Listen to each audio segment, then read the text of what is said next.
So আজকে আমরা আলোচনা করব সাবস্টেন্স মিসইউজ ডিসঅর্ডার। আমরা যখন চ্যাপ্টার 10 বা পয়জনিং পড়ছি তখন বলছিলাম যে যারা নেশা করে তারা 3টা উপায়ে নেশা করে।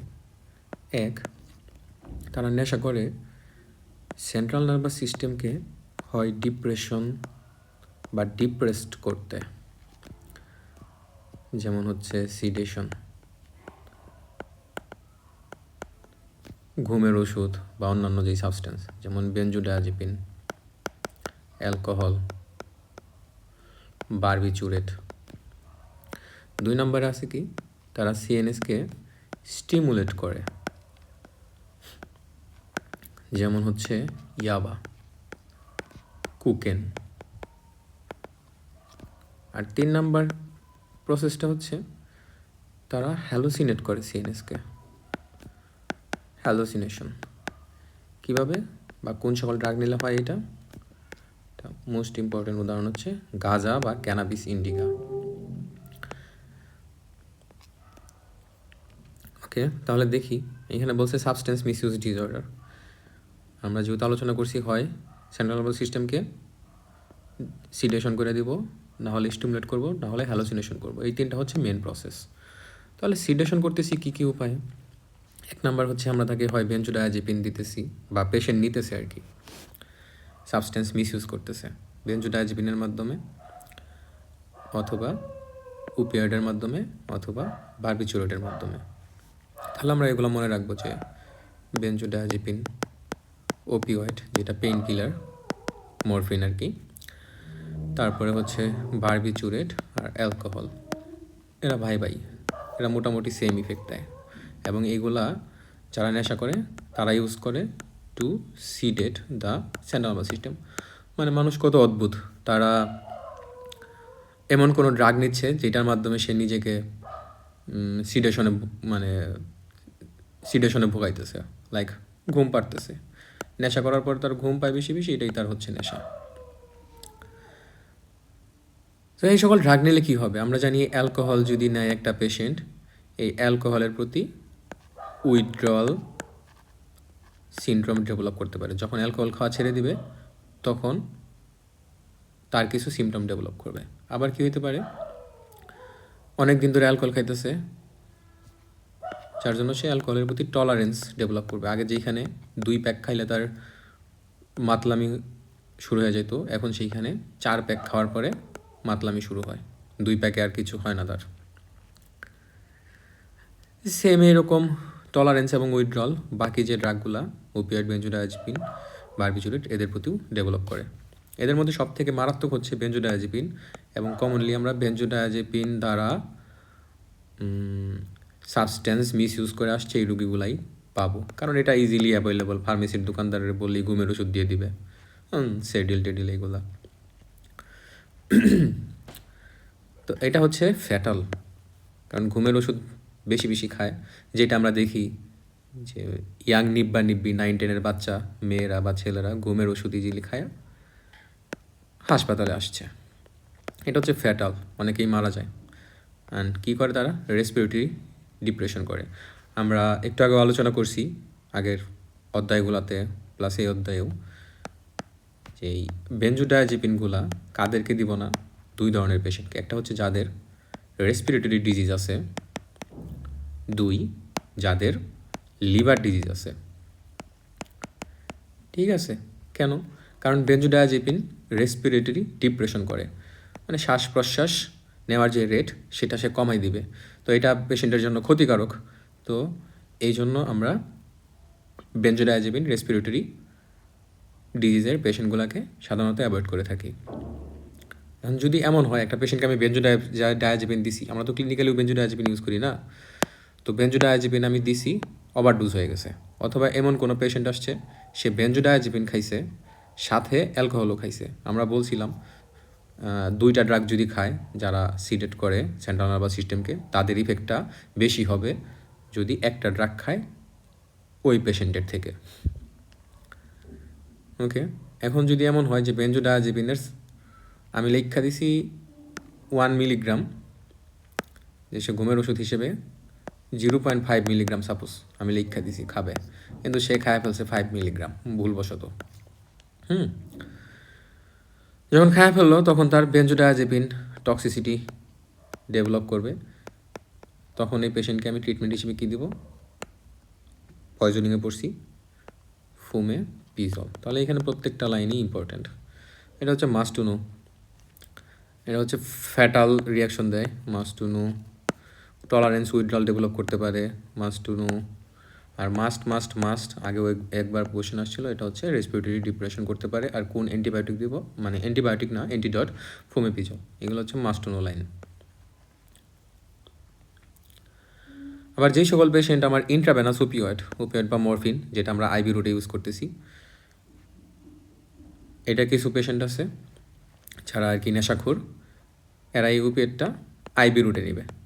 এখন আমরা জানি আইভি রুটে যারা নেশা নেয় তারা কি করে, একই সিরিঞ্জ বারবার ইউজ করে, অথবা অনেকজন মিলে একটা সিরিঞ্জ ইউজ করে। তো এরকম যদি হয় যে একটা ছেলে তার এইচআইভি আছে, অথবা হেপাটাইটিস সি ভাইরাস অথবা বি ভাইরাস দ্বারা ইনফেক্টেড, সে যে সিরিজ দিয়ে আমার নিছে ওপিওয়েডটা নিছে, ওই সেম সিরিজ নিয়ে তার বন্ধু এই ওপিওয়েডটা নিছে, তখন তার কী ডেভেলপ করবে, তখন তার hepatitis B virus, hepatitis C virus অথবা এইচআইভি ইনফেকশন হইতে পারে। তো এই জন্য আইভি ড্রাগ ইউজারদের কমনলি আমরা হেপাটাইটিস সি, হেপাটাইটিস বি অথবা এইচআইভি ইনফেকশন পাইতে পারি। তো এটাও একটা ইম্পর্টেন্ট লাইন। এখানে বলছে intravenous opioid user are prone to develop bacterial infection, কারণ তারা আমরা বলছিলাম স্কিনটাকে পরিষ্কার করি আমরা নর্মালি একটা ইনজেকশন দেওয়ার আগে হেক্সিসল দ্বারা, কিন্তু তারা তো এই প্রোটোকলগুলো মেনটেন করতেছে না, তারা সরাসরি স্কিনটাতে ইনজেকশন দিচ্ছে। তো স্কিনের মধ্যে নর্মালি কী থাকে, staff aureus bacteria normal Flora হিসেবে, তখন এই নর্মাল ফ্লোরা ইনজেকশনের সাথে ব্লাডের মধ্যে ঢুকে যাবে এবং ইনফেকশন করবে, সো ব্যাকটেরিয়াল ইনফেকশন হবে। হ্যাপাটাইটিস বি, সি, এইচআইভি কেমনে ট্রান্সফার হয় সেটা আমরা বলছি। আরেকটা জিনিস হচ্ছে এই পেশেন্টগুলো কী ডেভেলপ করতে পারে, উইথড্রল সিনড্রোম। উইথড্রল সিনড্রোম আমরা বলছিলাম যে হিরোইন, কোকেইন, মরফিন চ্যাপ্টার 2-তে, চ্যাপ্টার 11 না 10-এ, যে এগুলা কী করতেছে, ওপিওয়েড সিনড্রোম ডেভেলপ করবে বা সিমটম। এই ওপিওয়েড সিনড্রোমগুলো কখন হইতেছে, একটা পেশেন্ট বা নেশাখোর সে যখন লাস্ট নেশাটা 12 ঘন্টার বেশি সময় আগে নিছে, তখন তার ওই নেশাটা আরেকবার করার জন্য একটা যে ক্র্যাভিংস হবে, এটাই হচ্ছে উইথড্রল সিনড্রোম। তো এই সময়টাতে তার কিছু সিমটম ডেভেলপ করবে, কী কী, তার ইনটেন্স ক্র্যাভিং হবে, নেওয়ার জন্য সে পাগল হয়ে যাবে, তার নাক দিয়ে বেশি বেশি পানি পড়বে, রাইনোরিয়া, চোখ দিয়ে বেশি বেশি পানি পড়বে, ল্যাক্রিমেশন, সে ইয়ার্নিং করবে, পার্সপিরেশন করবে, হাত পা কাঁপাকাঁপি করবে, চুল দাঁড়ায় যাবে, বমি করবে, ডায়রিয়া হবে, পেট ব্যথা করবে অথবা ক্র্যাম্পিং করবে। এইগুলা হচ্ছে must to know line, MCQ আকারে দিতে পারে। এগুলো আমরা আগে অনেকবার বলছি, এইখানে আর বেশি একটা রিপিট করলাম না।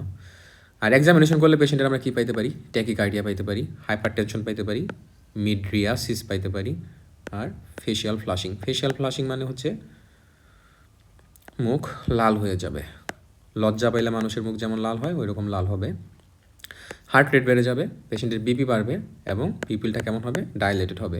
পিপিল যে ডাইলেটেড হয়, পিপিল ডাইলেটেশনের যে কজগুলো পড়ছিলাম, এখানে আমরা পড়ছিলাম কি, উ পি সি বা একটা সূত্র পড়ছিলাম, বা বিতে ছিল কি, বেনজু ডায়াজেপিন উইথড্রল।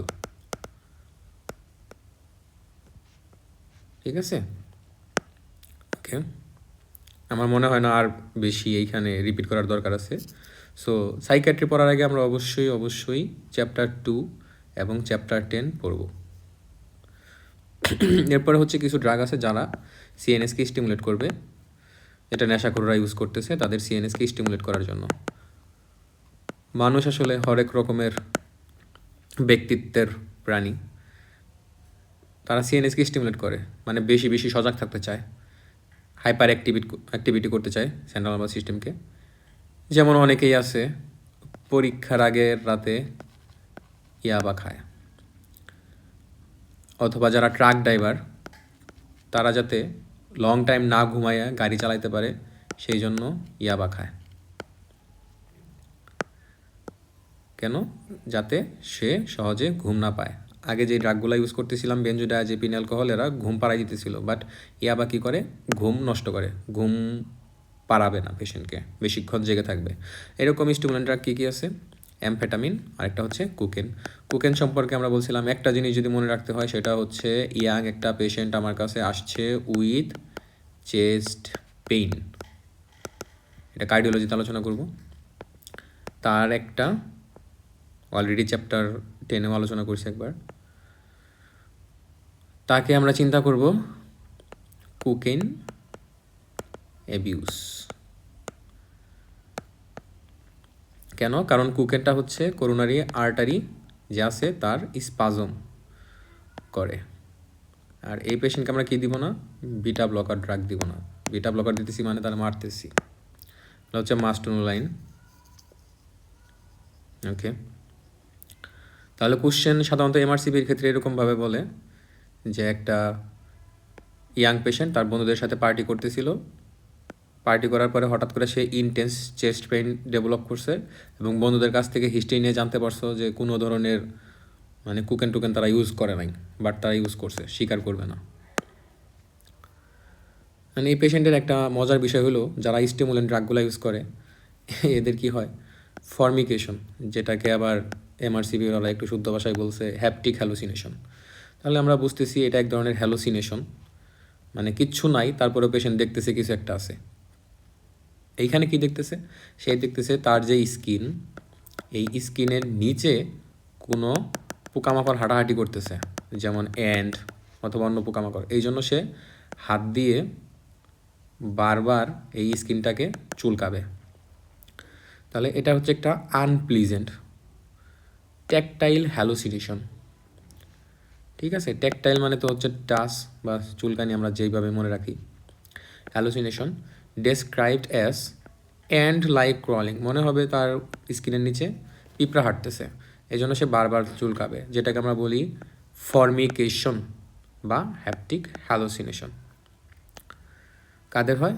যারা অতিরিক্ত পরিমাণে কোকেন অথবা অ্যামফেটামিন খেয়ে ফেলছে, একিউট ইনটক্সিকেশন অথবা উইথড্র করছে, মানে অনেক দিন ধরে অ্যামফেটামিন অথবা কোকেন খাচ্ছিল, হঠাৎ করে খাওয়া বাদ দিছে, মোর দেন 12 আওয়ার হয়ে গেছে, তখন তাদের ফর্মিকেশন বা হ্যাপটিক হ্যালুসিনেশন ডেভেলপ করতে পারে। এটা হচ্ছে মাস্ট। এরপরে কিছু ড্রাগ আছে যেগুলো নেওয়ার মাধ্যমে পেশেন্ট হ্যালুসিনেট করে। মানে একটা ড্রাগের কথা বলছিলাম গাঁজা, যেটার একটু শুদ্ধ নাম ক্যানাবিস ইন্ডিকা। এটাও চ্যাপ্টার 10 আমরা আলোচনা করছি। গাঁজা বা ক্যানাবিস ইন্ডিকা কী কী করে, তাদের সাইড ইফেক্ট কী।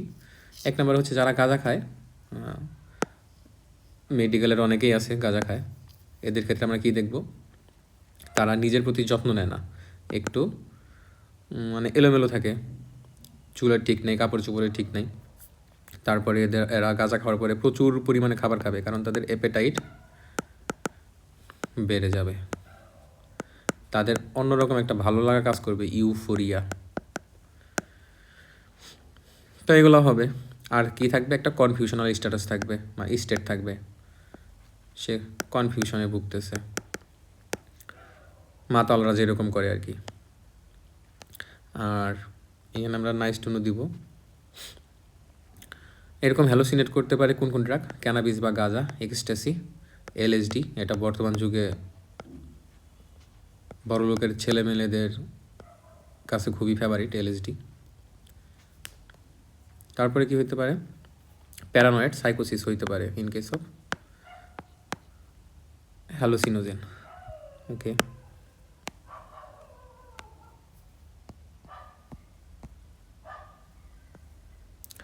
তারপরে হচ্ছে কিছু অর্গানিক সলভেন্ট আছে। অর্গানিক সলভেন্টও আমরা আলোচনা করছি। অর্গানিক সলভেন্ট কোনগুলা?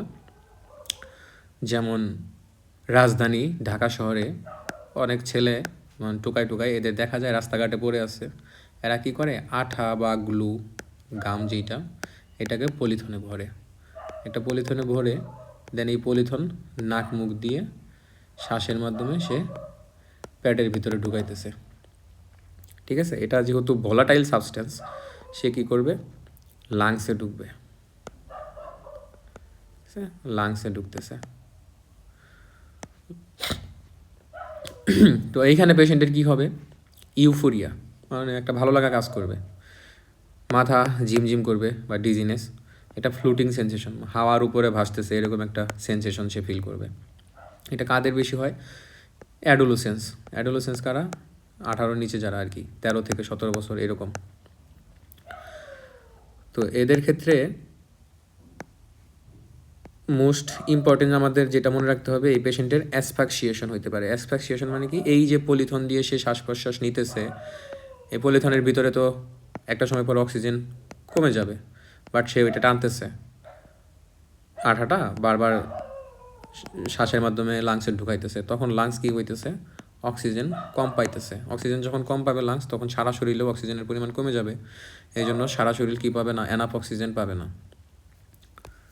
তাহলে এখান থেকে আমরা মাস্ট টু নো কী কী পয়েন্ট পড়লাম,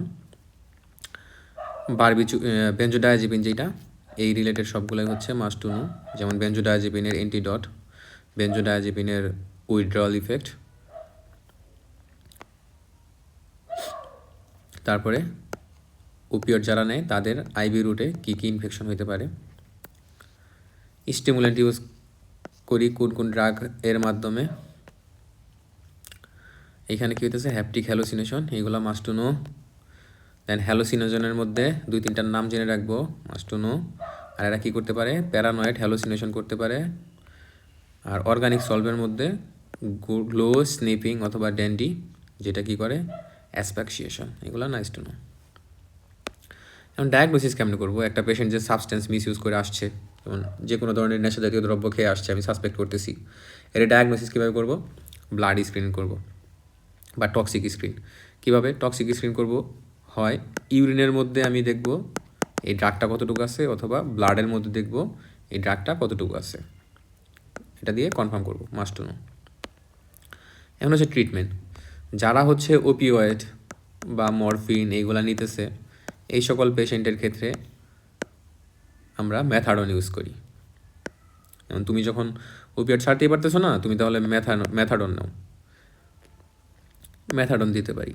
এছাড়াও কি দিতে পারি, লুফেক্সিডিন দিতে পারি, ন্যালট্রেক্সন দিতে পারি। ওকে, ম্যাথাডন তাহলে কি করতেছে, এই যে ডিপেন্ডেন্সিটা ডেভেলপ করতেছিল ওপিওয়েডের প্রতি, এইটা প্রিভেন্ট করে। আর লুফেক্সিডিন কি করে, লুফেক্সিডিন হচ্ছে এমন একটা ড্রাগ যে সেন্ট্রাল নার্ভাস সিস্টেমের উপরে কাজ করে, এবং আলফা অ্যাগনিস্ট, মানে আলফা রিসেপ্টরের যেই সকল কাজ আছিল ওই সকল কাজকে স্টিমুলেট করে অথবা বাড়ায় দেয়। এই লুফেক্সিডিন দিলে সুবিধা কি, যে অটোনমিক ডিস্টারবেন্সেসগুলো হইতেছিল ওপিওয়েড উইথড্রল করার ফলে, এই অটোনমিক সিমটমগুলো কম হবে। আর long acting opioid antagonist use করতে পারি, ন্যালট্রেক্সন। এগুলো আমরা মুখস্থ করবো, 3টা ড্রাগের নামই মাস্ট টু নো। এখন হচ্ছে সিজোফ্রেনিয়া বা স্কিজোফ্রেনিয়া, সাইজোফ্রেনিয়া, যাই বলি না কেন, এটা একটা সাইকোটিক ডিজিজ। তো পেশেন্টের কী হবে, সাইকোসিস। সাইকোসিস আমরা কীভাবে বুঝবো, একটা পেশেন্টের সাইকোসিস আমরা তখনই বলবো যখন তার ডিলিউশন অথবা হ্যালোসিনেশন হচ্ছে। ডিলিউশন মানে হচ্ছে ফলস বিলিফ, মানে সে বিশ্বাস করতেছে এমন একটা কিছু যেগুলার বাস্তবে কোনো অস্তিত্ব নাই, অথবা হ্যালোসিনেট করতেছে, কিছু নাই তারপরে সে কিছু দেখতেছে, অথবা কেউ কথা বলতেছে না তারপরেও সে কথা শুনতেছে, এগুলো হচ্ছে হ্যালোসিনেশন। আর কি হবে, যেটা মোস্ট ইম্পর্টেন্ট, সেটা ল্যাক অফ ইনসাইট। আমরা বলছিলাম ল্যাক অফ ইনসাইট, এটার একটা নাম হচ্ছে অ্যানোসগনোসিয়া। মানে পেশেন্টকে আমি যতই বুঝাবো যে তোমার এটা সাইকিয়াট্রিক প্রবলেম, তোমার এটা মেন্টাল ডিসঅর্ডার, সে বিশ্বাস করবে না, তার যে রোগ আছে বা সিমটম আছে সেটা সে স্বীকারই করবে না, এটা হচ্ছে ল্যাক অফ ইনসাইট। ওকে, তাহলে এখানে দেখি কি বলছে, সিজোফ্রেনিয়ার পেশেন্টগুলোকে আমরা কি পাবো, ডিলিউশন পাবো, হ্যালোসিনেশন পাবো, ল্যাক অফ ইনসাইট পাবো। এছাড়াও আর কি কি সিমটম থাকতে পারে, তার বিহেভিয়ারাল অ্যাবনর্মালিটি থাকবে, থিঙ্কিং অ্যাবনর্মালিটি থাকবে, সোশ্যাল আইসোলেশন থাকবে বা উইথড্রল থাকবে, ডিলিউশন হ্যালুসিনেশন তো থাকবেই। তাহলে প্রথম লাইনটা হচ্ছে মাস্ট টু নো। দেন এটা কাদের বেশি হয়? এটা সাধারণত ছেলেদের বেশি হয়। Nice to know. আর এটার সাথে একটা জেনেটিক ইম্পর্টেন্স আছে। যেমন দেখা যায় যে সিবলিংস যদি টুইন হয়, যেমন দুইটা যমজ ভাই, একজন ভাইয়ের যদি সিজোফ্রেনিয়া ডেভেলপ করে তাহলে আরেকজন ভাইয়েরও সিজোফ্রেনিয়া হওয়ার চান্স 50%। এখানে প্যাথোজেনেসিসটা কি হচ্ছে সিজোফ্রেনিয়াতে? 5-হাইড্রক্সিট্রিপটামিন এবং ডোপামিন এগুলা বাড়তেছে। ডোপামিন কমে কোন ডিজিজে? পিডি। তাহলে পার্কিনসন ডিজিজে ডোপামিন কমে। ডোপামিন বাড়ে কোন ডিজিজে? স্কিজোফ্রেনিয়াতে। তাহলে আমরা একটু আগেও বলছি এটার স্ট্রং জেনেটিক অ্যাসোসিয়েশন আছে। এক ভাইয়ের হলে আরেক ভাইয়ের হওয়ার চান্স বেড়ে যায় 50%। আর এই পেশেন্টগুলোর দেখা যায় জন্মের সময় কোনো একটা কমপ্লিকেশন হয়েছিল, অবস্টেরিক্যাল কমপ্লিকেশন, অথবা তারা বাচ্চাকালে কোনো একটা ব্যাড সিচুয়েশন ফেস করছে, অথবা তাদের শহরাঞ্চলে বেড়ে উঠছে।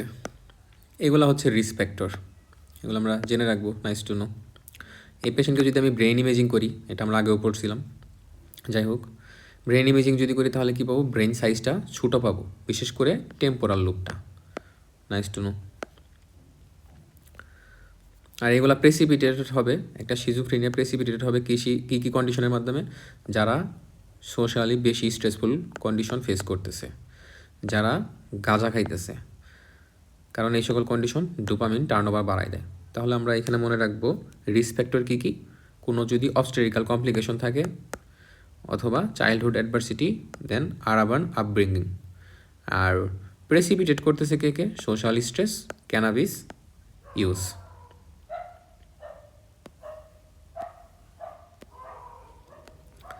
সিজোফ্রেনিয়া পেশেন্টের ক্লিনিক্যাল ফিচারের কথা যদি বলি, একটা স্পেসিফিক ফিচার হচ্ছে ক্যাটাটোনিয়া। তাহলে হোয়াট ইজ ক্যাটাটোনিয়া? এটা আমরা ভিডিও দেখাবো, আমরা সবগুলো লেকচার শেষে কিছু ছবি আর কিছু ভিডিও আলাদা আপলোড দিব, মানে সব চ্যাপ্টার একসাথে। ক্যাটাটোনিয়ার পেশেন্টের যদি আমি মনে করি এটা একটা পেশেন্ট, ঠিক আছে, এই পেশেন্ট যদি আমি মনে করি এই পেশেন্ট সে সিজোফ্রেনিক, এখন আরেকজন ব্যক্তি এসে এই ব্যক্তির হাত যদি এরকম করে রাখে, সে এরকমই করে রাখবে এবং এই পোস্টারেই সে থাকবে, এই হাত আর নড়াবে না। আবার যদি আমি এই হাত এরকম করে উঁচা করে রাখি, সে উঁচা করেই রাখবে, সে আর নামাবে না। মানে তাকে আমি পুতুলের মতন ইউজ করতে পারবো, যেইভাবে রাখবো সে সেভাবেই থাকবে, ওই পজিশন থেকে আর সরবে না। এটাই হচ্ছে ক্যাটাটোনিয়া। তাহলে সিজোফ্রেনিয়ার পেশেন্টের ক্যাটাটোনিয়া হয়। Nice to know. যেটা মোস্ট ইম্পর্টেন্ট সেটা হচ্ছে সিমটমস অফ সিজোফ্রেনিয়া। আমরা ফাইনাল ইয়ার এটা অনেকবার পড়ছি যে Schneider's first rank symptom of schizophrenia. যাই হোক, সিজোফ্রেনিয়াতে কী হয়? কিছু পজিটিভ সিমটম ডেভেলপ করে, কিছু নেগেটিভ সিমটম ডেভেলপ করে। এখন আমাদের জানতে হবে পজিটিভ সিমটম বলতে কী বোঝাইতেছে, নেগেটিভ সিমটম বলতে কী বোঝাইতেছে। পজিটিভ সিমটম মানে হচ্ছে নর্মালি একটা হিউম্যান বিংয়ের যেই সকল জিনিস থাকে না, সেইগুলা এই সিজোফ্রেনিক পেশেন্টের থাকতেছে। মানে সে কি পজিটিভ কোনো একটা কিছু গেইন করতেছে, মানে এই পজিটিভ তার জন্য ভালো না, ঠিক আছে, কিন্তু সে এক্সট্রা কোনো একটা কিছু ডেভেলপ করতেছে। আর নেগেটিভ সিমটম হচ্ছে নর্মালি সাধারণ মানুষের যেই সকল জিনিস থাকে এইগুলা এই সিজোফ্রেনিক পেশেন্টের মধ্যে থাকে না, এটা হচ্ছে নেগেটিভ সিমটম। যেমন পজিটিভ সিমটমের কথা যদি বলি, এখানে কি থাকবে মনে রাখবো ABCD দিয়ে। এতে হচ্ছে অডিটরি হ্যালুসিনেশন, কেউ কথা বলতেছে না, তারপরেও সে মনে করবে যে কেউ কথা বলতেছে, সে কথা শুনে। এটা সেকেন্ড পার্সন হইতে পারে, থার্ড পার্সন হইতে পারে। সেকেন্ড পার্সন হচ্ছে তার সাথে কথা বলতেছে অন্য একটা ব্যক্তি, আর থার্ড পার্সন হচ্ছে অন্য দুজন ব্যক্তি কথা বলতেছে একজন আরেকজনের সাথে। দেন হচ্ছে ব্রডকাস্টিং, এটা সাধারণত থটের জন্য হয়, মানে আমরা তো চিন্তা করি, তাই না? আমরা চিন্তা করলে চিন্তাটা আমাদের নিজের মাঝেই থাকে, যেই পর্যন্ত না আমরা অন্য কারোর কাছে শেয়ার করি। কিন্তু সিজোফ্রেনিক পেশেন্ট মনে করবে কি তার এই যে থিঙ্কিংটা সেটা মাইক মাইরা অন্য কাউকে বলতেছে, মানে তার থটটা ব্রডকাস্টিং হইতেছে, মাইক মারতেছে অথবা টিভিতে দেখাইতেছে এরকম। সে বলবে যে এটা তো আমার চিন্তা ছিল, এটা কিভাবে টেলিভিশনের লোকেরা জানলো। 2 নম্বরে কী হতে পারে? থট ইনসারশন, সে মনে করবে যে অন্য কেউ তার ভিতরে চিন্তা ঢুকাই দিতেছে, এই ধরনের চিন্তা সে করতে চায় না, কিন্তু আরেকজন এই চিন্তাটা তার মাথার ভিতরে ঢুকাই দিছে। আরেকটা হইতে পারে কি থট উইথড্রয়াল, মানে সে মনে করবে তার চিন্তাটাকে কেউ তুলে নিয়ে যাচ্ছে, ঠিক আছে। আর সিতে কি কন্ট্রোল ফিলিংস, সে মনে করবে তার ফিলিংস অন্য কেউ কন্ট্রোল করতেছে, ইম্পালসেস অথবা অ্যাক্ট, এটাকে আমরা বলি প্যাসিভিটি ফেনোমেনা, মাস্ট টু নো, এগুলো সব পয়েন্ট মাস্ট টু নো। এরপর ডিতে কি পেশেন্টের ডিলিউশন থাকবে। নেগেটিভ সিমটমে কি, নেগেটিভ সিমটম আমরা বলছিলাম নর্মালি একটা মানুষের যা থাকে সিজোফ্রেনিক পেশেন্টের ওইগুলো অ্যাবসেন্ট থাকতেছে। যেমন নর্মালি আমি যদি একটা স্যাড নিউজ শুনি আমি স্যাড হব, একটা হ্যাপি নিউজ শুনলে আমি খুশি হব, বাট সিজোফ্রেনিক পেশেন্ট হ্যাপি বা স্যাড কোনো নিউজেই কোনো ধরনের ফেশিয়াল এফেক্ট চেঞ্জ হবে না, এই জন্য এটা করে ব্লান্টেড এফেক্ট। তারপরে হচ্ছে অ্যাবুলিয়েশন। অ্যাবুলিয়েশন মানে কি, সে কোনো কিছু করার জন্য যে একটা ড্রাইভ, যেমন আমরা চিন্তা করি আমি কালকে থেকে পড়াশোনা শুরু করব, তো সকালে ঘুম থেকে ওঠার পরে একটা যে ড্রাইভ নর্মাল মানুষ ফিল করে, হ্যাঁ, নতুন একটা কোনো কাজ করার জন্য, সে এই ড্রাইভটা ফিল করবে না কোনো একটা নতুন কাজ করার আগে। তারপরে হচ্ছে অটিজম। অটিজম জিনিসটা কি, সে সোশ্যালি আইসোলেশনে চলে যাবে অথবা উইথড্রল, সমাজের মানুষের সাথে মিশবে না, একা একা থাকবে, রুমে বন্দি থাকবে এরকম। এরপরে হচ্ছে অ্যালোগিয়া। অ্যালোগিয়া কি, পোভার্টি অফ স্পিচ, কথা কম বলবে, দেন নিজের যত্ন নেবে না, পোর সেলফ কেয়ার। তাহলে এখানে সবগুলাই মাস্ট টু নো, বাদ দেওয়া যাবে না। এরপর হচ্ছে ডিফারেন্সিয়াল ডায়াগনোসিস অফ সিজোফ্রেনিয়া। সিজোফ্রেনিয়ার পেশেন্টের কী হইতেছে, সাইকোসিস, delusion, hallucination, lack of insight, এইগুলা। এখন এরকম কোনো আর কী কী কন্ডিশন আছে যেইগুলোতে সাইকোসিস হচ্ছে এবং আমার মনে হবে it might be a case of schizophrenia. যেমন কিছু ফাংশনাল সাইকোসিস আছে, কিছু আছে অর্গানিক ডিসঅর্ডার। যেমন এক নাম্বার হচ্ছে ডিলিউশনাল ডিসঅর্ডার, সে এমনিতে ডিলিউশন, শুধু ডিলিউশন ফেস করতেছে, ডিলিউশন কি আমরা এটা আগে আলোচনা করছি। 2 নাম্বারে কি হইতেছে, সাইকোটিক ডিপ্রেশন, তার শুধুমাত্র ডিপ্রেশন হচ্ছে, সাথে সাইকোসিস আছে। 3 নাম্বারে কি হতে পারে, ম্যানিক এপিসোড। 4 নাম্বার হচ্ছে সিজো অ্যাফেক্টিভ ডিসঅর্ডার। সিজো অ্যাফেক্টিভ ডিসঅর্ডার আমরা আগেও বলছি, আবার রিপিট করতেছি, যখন একটা পেশেন্টের মুড এর উপর ডিপেন্ড করে তার সাইকোসিস হচ্ছে, মানে যখন সে ডিপ্রেস থাকতেছে তখনই শুধুমাত্র সাইকোসিস হচ্ছে, মানে ডিলিউশন হ্যালুসিনেশন, তখন বলতেছি সিজো অ্যাফেক্টিভ ডিসঅর্ডার। এরপরে হতে পারে কি পিউপেরিয়াল সেপসিস, অথবা সাইকোসিস, পিউপেরিয়াল সেপসিস না। পিউপেরিয়াল সাইকোসিস কি, পিউপেরিয়াল দিয়ে আমরা বুঝতেছি যে একটা মা বাচ্চা জন্ম দিছে, এরপরে মানে বাচ্চা জন্ম হওয়ার কিছুদিন পরে মায়ের যদি সাইকোসিস ডেভেলপ করে, মানে ডিলিউশন, হ্যালুসিনেশন অথবা ল্যাক অফ ইনসাইট, এটা কি আমরা বিস্তারিত পড়ব পরে। তো এইগুলা হচ্ছে সিজোফ্রেনিয়ার ডিফারেন্সিয়াল ডায়াগনোসিস। আর কি কি আছে, আর আছে হচ্ছে কিছু অর্গানিক কজ। অর্গানিক কজ মানে তার আসলেই কোনো একটা ডিজিজ আছে, ওই ডিজিজের জন্য তার সাইকোসিস হচ্ছে। যেমন হান্টিংটন ডিজিজ। হান্টিংটন ডিজিজ আমরা আরও বলছি অনেক আগে, এখানে মনে রাখতে হবে কি, ক্রোমোজোম নাম্বার 4 এর সমস্যা। এটা হচ্ছে ট্রাইনিউক্লিওটাইড রিপিট ডিজিজ। কোন ট্রাইনিউক্লিওটাইড, CAG। এটা অটোসোমাল ডমিনেন্ট ডিজিজ। এখানে কি থাকে, জেনেটিক অ্যান্টিসিপেশন থাকে। আর কি মনে রাখতে হবে, এখানে কোরিফর্ম মুভমেন্ট হয়। ওকে, এছাড়াও dementia, delirium, temporal lobe epilepsy, drug induce সাইকোসিস, এগুলো হচ্ছে nice to know, but must to know হচ্ছে এই লাইনটা। কিছু ড্রাগ যখন একটা পেশেন্টকে দিব, ওই ড্রাগ খাওয়ার ফলে পেশেন্টের সাইকোসিস ডেভেলপ করতে পারে। যেমন লেবুডোপা, methyl dopa, glucocorticoid, antimalarial drug, এই ড্রাগগুলো মাস্ট টু নো।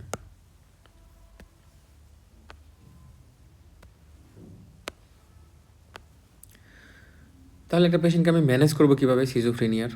সিজোফ্রেনিয়ার পেশেন্টের কি থাকে, ল্যাক অফ ইনসাইট, মানে সে স্বীকার করতে চায় না, বা স্বীকার করতে চায় না কি, সে আসলে বুঝে না যে তার আসলে সমস্যা, মেন্টাল সমস্যা আছে। এই জন্য আমরা সবসময়ই প্রথমে যখন একটা পেশেন্টকে সিজোফ্রেনিয়া ডায়াগনোসিস করব, তাকে হসপিটালে অ্যাডমিট করে ট্রিটমেন্ট দিব, হসপিটাল অ্যাডমিশন দিব, তারপরে ট্রিটমেন্ট দিব, মাস্ট টু নো। এরপরে কি, সিজোফ্রেনিয়া একটা সাইকোটিক ডিজিজ, তো এখানে কি হতেছে, সাইকোসিস হচ্ছে। তো যে কোনো ধরনের সাইকোটিক ডিজিজের আমরা ট্রিটমেন্ট কী দিব?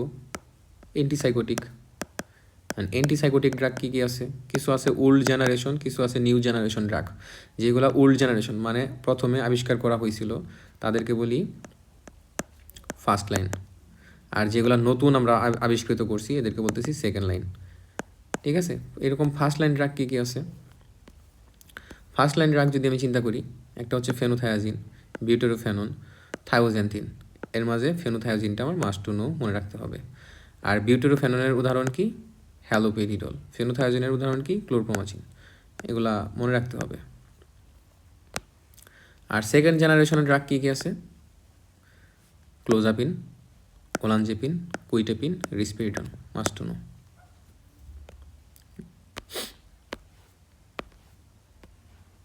ওকে, তাহলে এখানে তাই বলছে ফার্স্ট জেনারেশন যে ড্রাগগুলো ছিল যেমন ক্লোরপ্রোমাজিন অথবা হ্যালোপেরিডল। সেকেন্ড জেনারেশন ড্রাগ কি? ওলানজেপিন, ক্লোজাপিন। এই অ্যান্টিসাইকোটিক ড্রাগ মোটামুটি সবাই কিভাবে কাজ করে? ডোপামিন D2 রিসেপ্টরকে ব্লক করে, এক্সেপ্ট ক্লোজাপিন, মাস্ট টু নো। তাহলে ক্লোজাপিন ছাড়া সবাই কীভাবে কাজ করে? D2 রিসেপ্টরকে ব্লক করতেছে। এই ক্লোজাপিনের একটা কথা যদি আমি মনে রাখি সেটা হচ্ছে এক গ্র্যানুলোসাইটোসিস করে, মাস্ট টু নো লাইন। এক গ্র্যানুলোসাইটোসিস কি? গ্র্যানুলোসাইট যে আছে আমরা WBCকে দুইটা ভাগে ভাগ করতে পারি।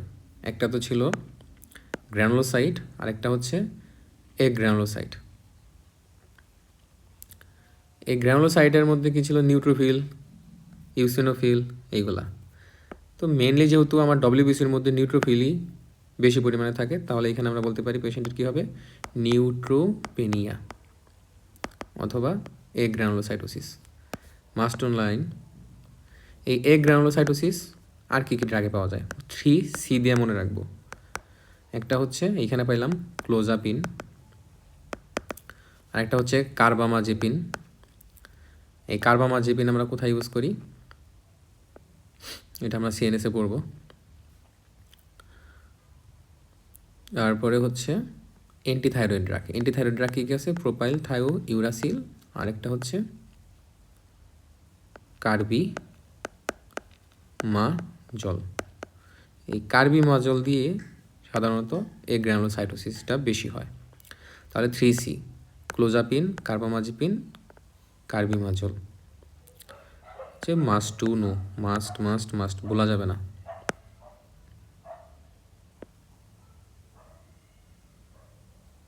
ওকে,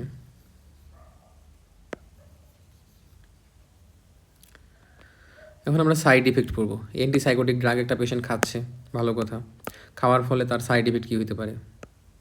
must to no, neuroleptic malignant syndrome. তাহলে একটা পেশেন্ট আমার কাছে আসছে সিজোফ্রেনিয়া নিয়ে, আমি তাকে ট্রিটমেন্ট দিছি। ট্রিটমেন্ট দেওয়ার কয়েকদিন পরে পেশেন্ট আমার কাছে আসছে কি নিয়ে? প্রচুর পরিমাণে টেম্পারেচার বাড়ছে, ফিভার বা হাইপারথার্মিয়া, সাথে পেশেন্টের ট্রেমর আছে।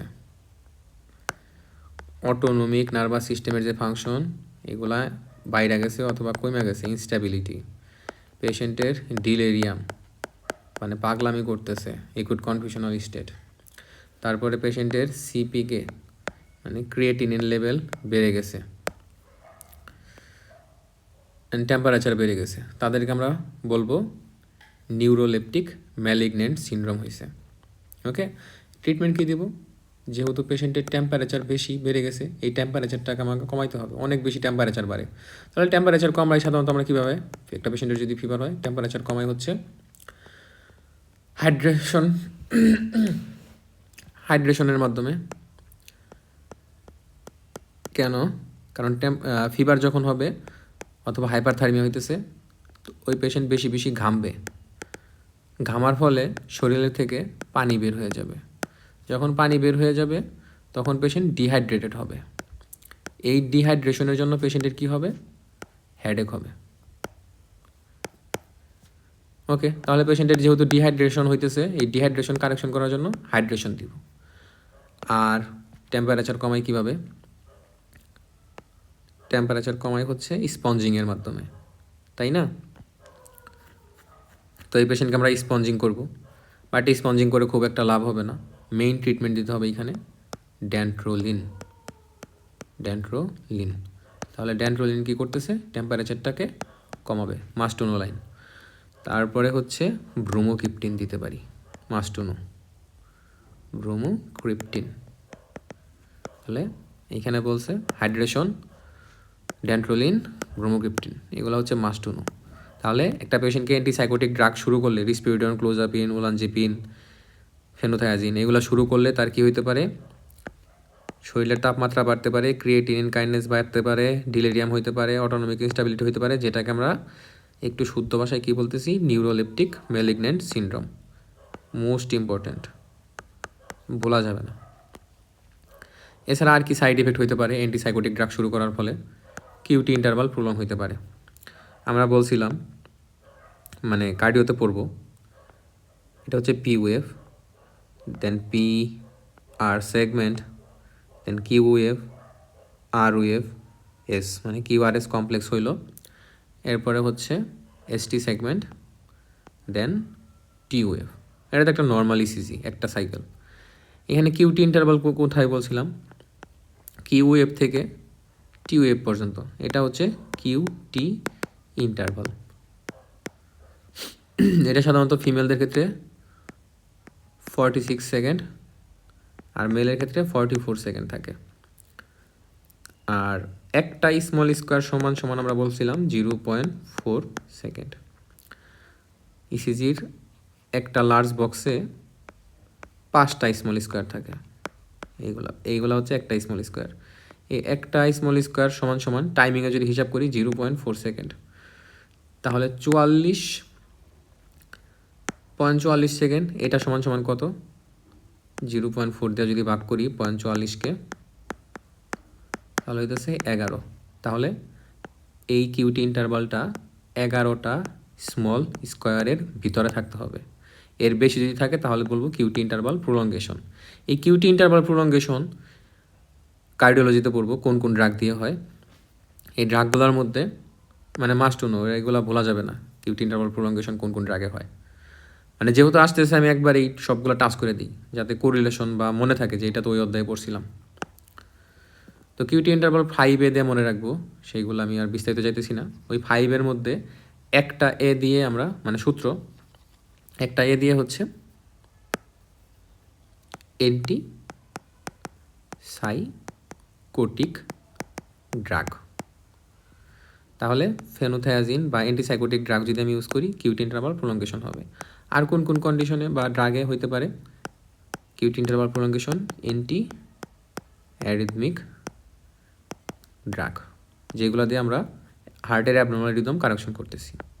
এরপরে হইতে পারে অ্যান্টিবায়োটিক, দেন অ্যান্টি ম্যালেরিয়াল। তাহলে এই সকল ড্রাগ দিয়ে কিউটি ইন্টারভাল প্রলঙ্গেশন হইতে পারে। ওকে,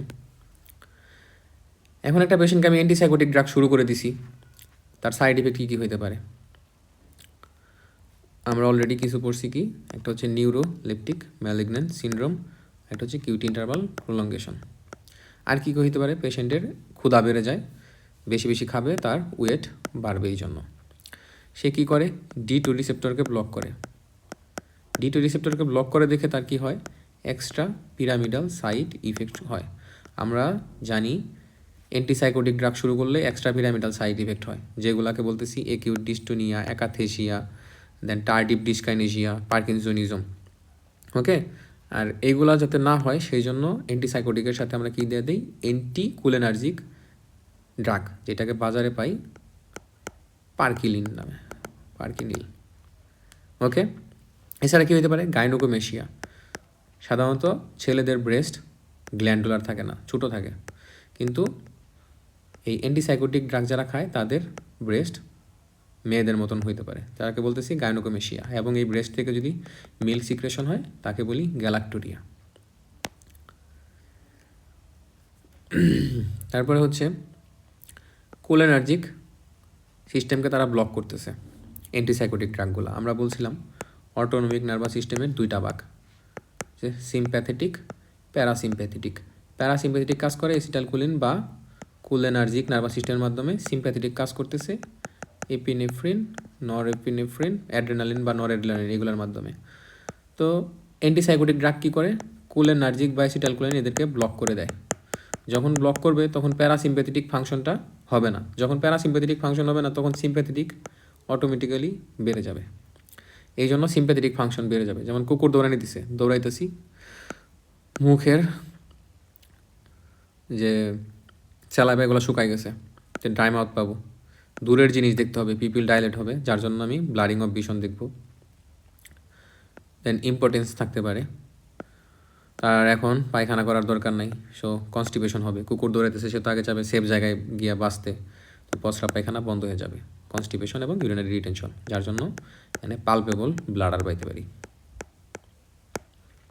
এরপরে কিছু হাইপার সেন্সিটিভিটি রিয়াকশন হতে পারে, যেমন blood dyscrasia, cholestatic jaundice, photo sensitive dermatitis. আর অকুলার কমপ্লিকেশনের মধ্যে কী হতে পারে, লেন্স ওপাসিটি, কর্নিয়াল ওপাসিটি। এগুলো সাধারণত যদি অনেক দিন ধরে খায় তখন হয়। এখন আমরা আলোচনা করব মুড ডিসঅর্ডার। মুড ডিসঅর্ডার নিয়ে যদি আলোচনা করি, একটা মানুষের নর্মালি যেই মুডটা থাকে, হ্যাঁ, নর্মাল মানুষের, এটাকে আমরা বলতেছি ইউথাইমিয়া। আর এই মুডটা যখন ডিপ্রেসড হয় তাকে বলতেছি ডিপ্রেশন। যদি ইলিভেশন হয়, যদি সিভিয়ার হয় তাকে বলতেছি ম্যানিয়া, আর যদি একটু মাইল্ড ইলিভেশন হয় তাকে বলতেছি হাইপোম্যানিয়া। তাহলে এটা যদি আমি নর্মাল মুড ধরি, এই সমান্তরাল দাগটা যদি উপরে উঠে মুড তাহলে হচ্ছে ম্যানিয়া, আর যদি নিচে যায় মুড তাহলে হচ্ছে ডিপ্রেশন, আর নর্মাল মুড হচ্ছে ইউথাইমিয়া। বা যদি একটা পেশেন্টের এরকম থাকে, একবার ম্যানিয়া একবার ডিপ্রেশন, একে বলবো বাইপোলার। ঠিক আছে, তাহলে মুড ডিসঅর্ডারের মধ্যে প্রথম হচ্ছে ইউনিপোলার ডিপ্রেশন, এই পেশেন্টের শুধু ডিপ্রেশন আছে। বাইপোলার ডিসঅর্ডার, তার কি আছে, ম্যানিয়া হচ্ছে একবার, একবার হচ্ছে ডিপ্রেশন। আরেকটা হচ্ছে ডিসথাইমিয়া। ডিসথাইমিয়া হচ্ছে একটা পেশেন্ট ডিপ্রেশনে ভুগতেছে, ঠিক আছে, বাট ডিপ্রেশনের ক্লাসিফিকেশনের মধ্যে যদি এই ডিপ্রেশনটা 2 বছরের বেশি সময় ধরে হয় তখন তাকে বলবো জেনারেলাইজড অ্যাংজাইটি ডিসঅর্ডার, অথবা ক্লিনিক্যালি সে ডিপ্রেশনে ভুগতেছে। বাট এর যদি কম হয় তখন তাকে বলবো ডিসথাইমিয়া। সরি, এখানে জেনারেলাইজড অ্যাংজাইটি ডিসঅর্ডার, এটা হচ্ছে ডিপ্রেশন।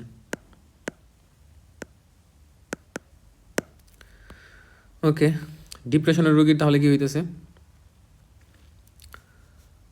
নর্মালি একটা মানুষ যে চাঙ্গা থাকে, ওই সকল মানুষের মোনোঅ্যামাইন অক্সিডেজ, 5-হাইড্রক্সিট্রিপটামিন, নরএপিনেফ্রিন এগুলোর লেভেল বেশি থাকে। আর যারা ডিপ্রেশনে ভুগে তাদের এই জিনিসগুলো কমে যায়, মোনোঅ্যামাইন অক্সিডেজ, 5-হাইড্রক্সিট্রিপটামিন, নরএড্রেনালিন।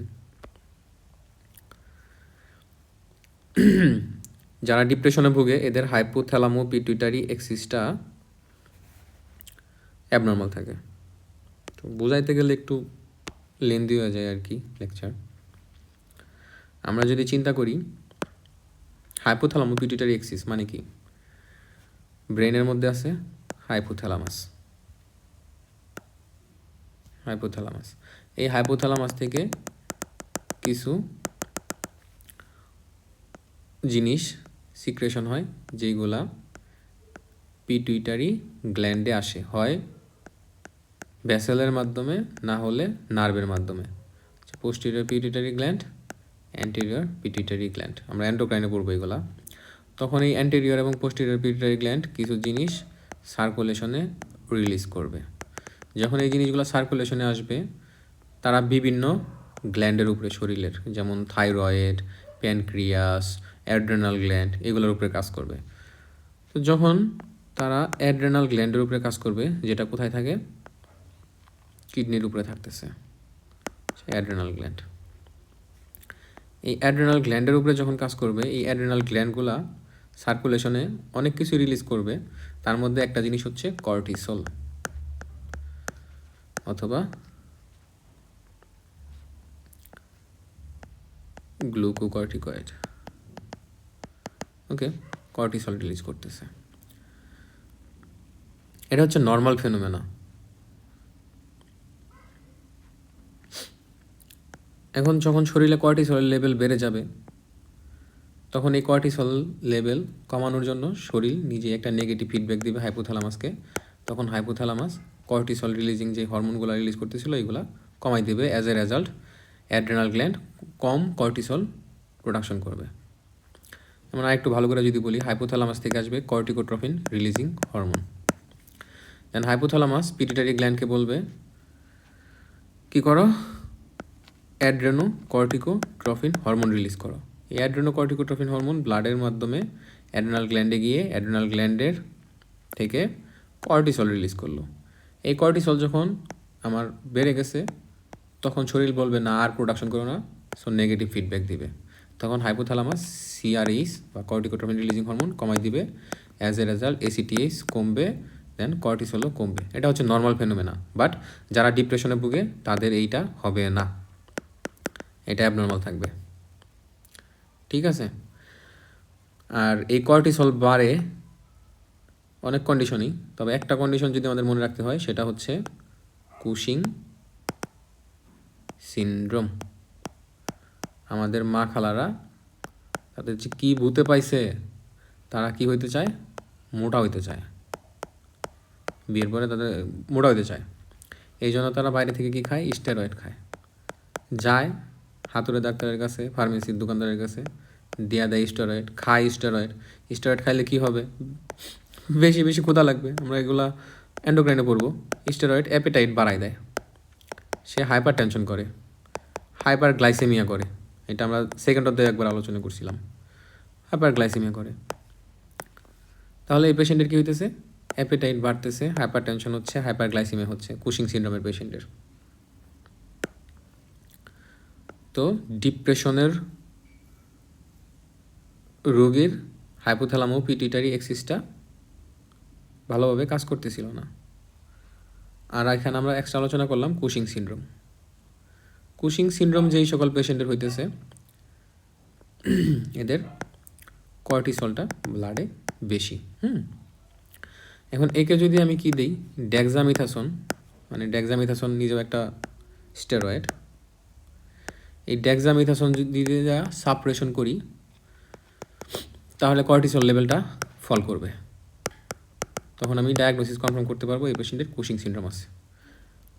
বাট এই ডিপ্রেশনের পেশেন্টকে ডেক্সামিথাসন সাপ্রেশন টেস্ট দিলে কর্টিসল লেভেল ফল করবে না, এটা ইম্পর্টেন্ট। তাহলে কুশিং সিনড্রোমে ডেক্সামিথাসন সাপ্রেশন টেস্ট দিলে কর্টিসল ফল করতেছিল, বাট ডিপ্রেশনে ডেক্সামিথাসন সাপ্রেশন টেস্ট দিলে কর্টিসল ফল করবে না। ওকে, তাহলে এখানে এটাই বলছে, এখানে হাইপোথ্যালামো পিটুইটারি এক্সিসটা অ্যাবনর্মাল থাকে। অ্যাজ এ রেজাল্ট পেশেন্টের কী হয় না, ইলিভেটেড যে কর্টিসলটা হয় সেটা সাপ্রেস করা যায় না। কিসের মাধ্যমে, ডেক্সামিথাসন সাপ্রেশন টেস্ট করার মাধ্যমে। ডেক্সামিথাসন সাপ্রেশন টেস্ট কি, চিন্তা করার দরকার নাই, আমরা অ্যান্ডুতে সব পড়ব।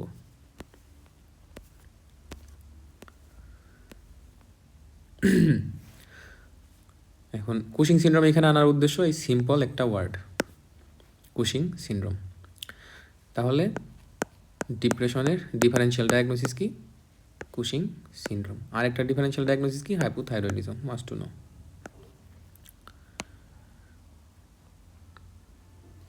ডিপ্রেশনের পেশেন্টকে আমরা ট্রিটমেন্ট কী দিব, আমরা মনে রাখবো যে কোনো ধরনের পেশেন্ট আমার কাছে ডিপ্রেশন নিয়ে আসলে আমি তাকে অ্যান্টি ডিপ্রেসেন্ট ড্রাগ দিব। অ্যান্টি ডিপ্রেসেন্ট ড্রাগ কি, সেগুলো আমরা পড়ব।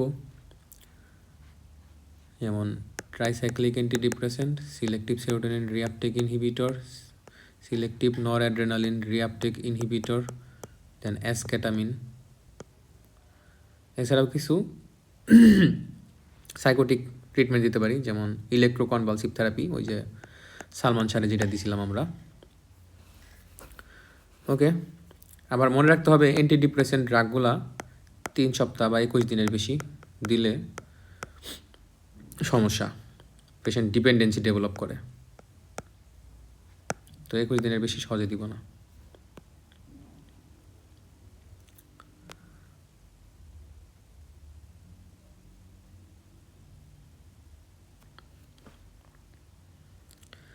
এখন হচ্ছে ট্রাইসাইক্লিক অ্যান্টিডিপ্রেসেন্ট।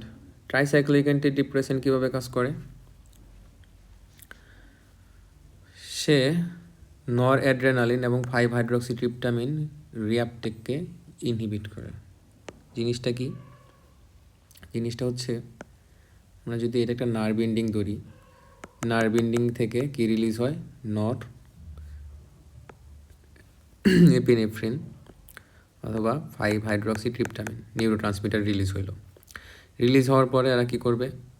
অন্য একটা নার্ভ অথবা সেলের উপরে কাজ করতেছে, সেল বা নার্ভের উপরে কাজ করতেছে, ঠিক আছে? কাজ করবে কিছু সময়, দেন আবার এই আগের যেই নিউরন থেকে তারা রিলিজ হয়েছিল সেই নিউরনের ভিতরে তারা ঢুকে যাবে।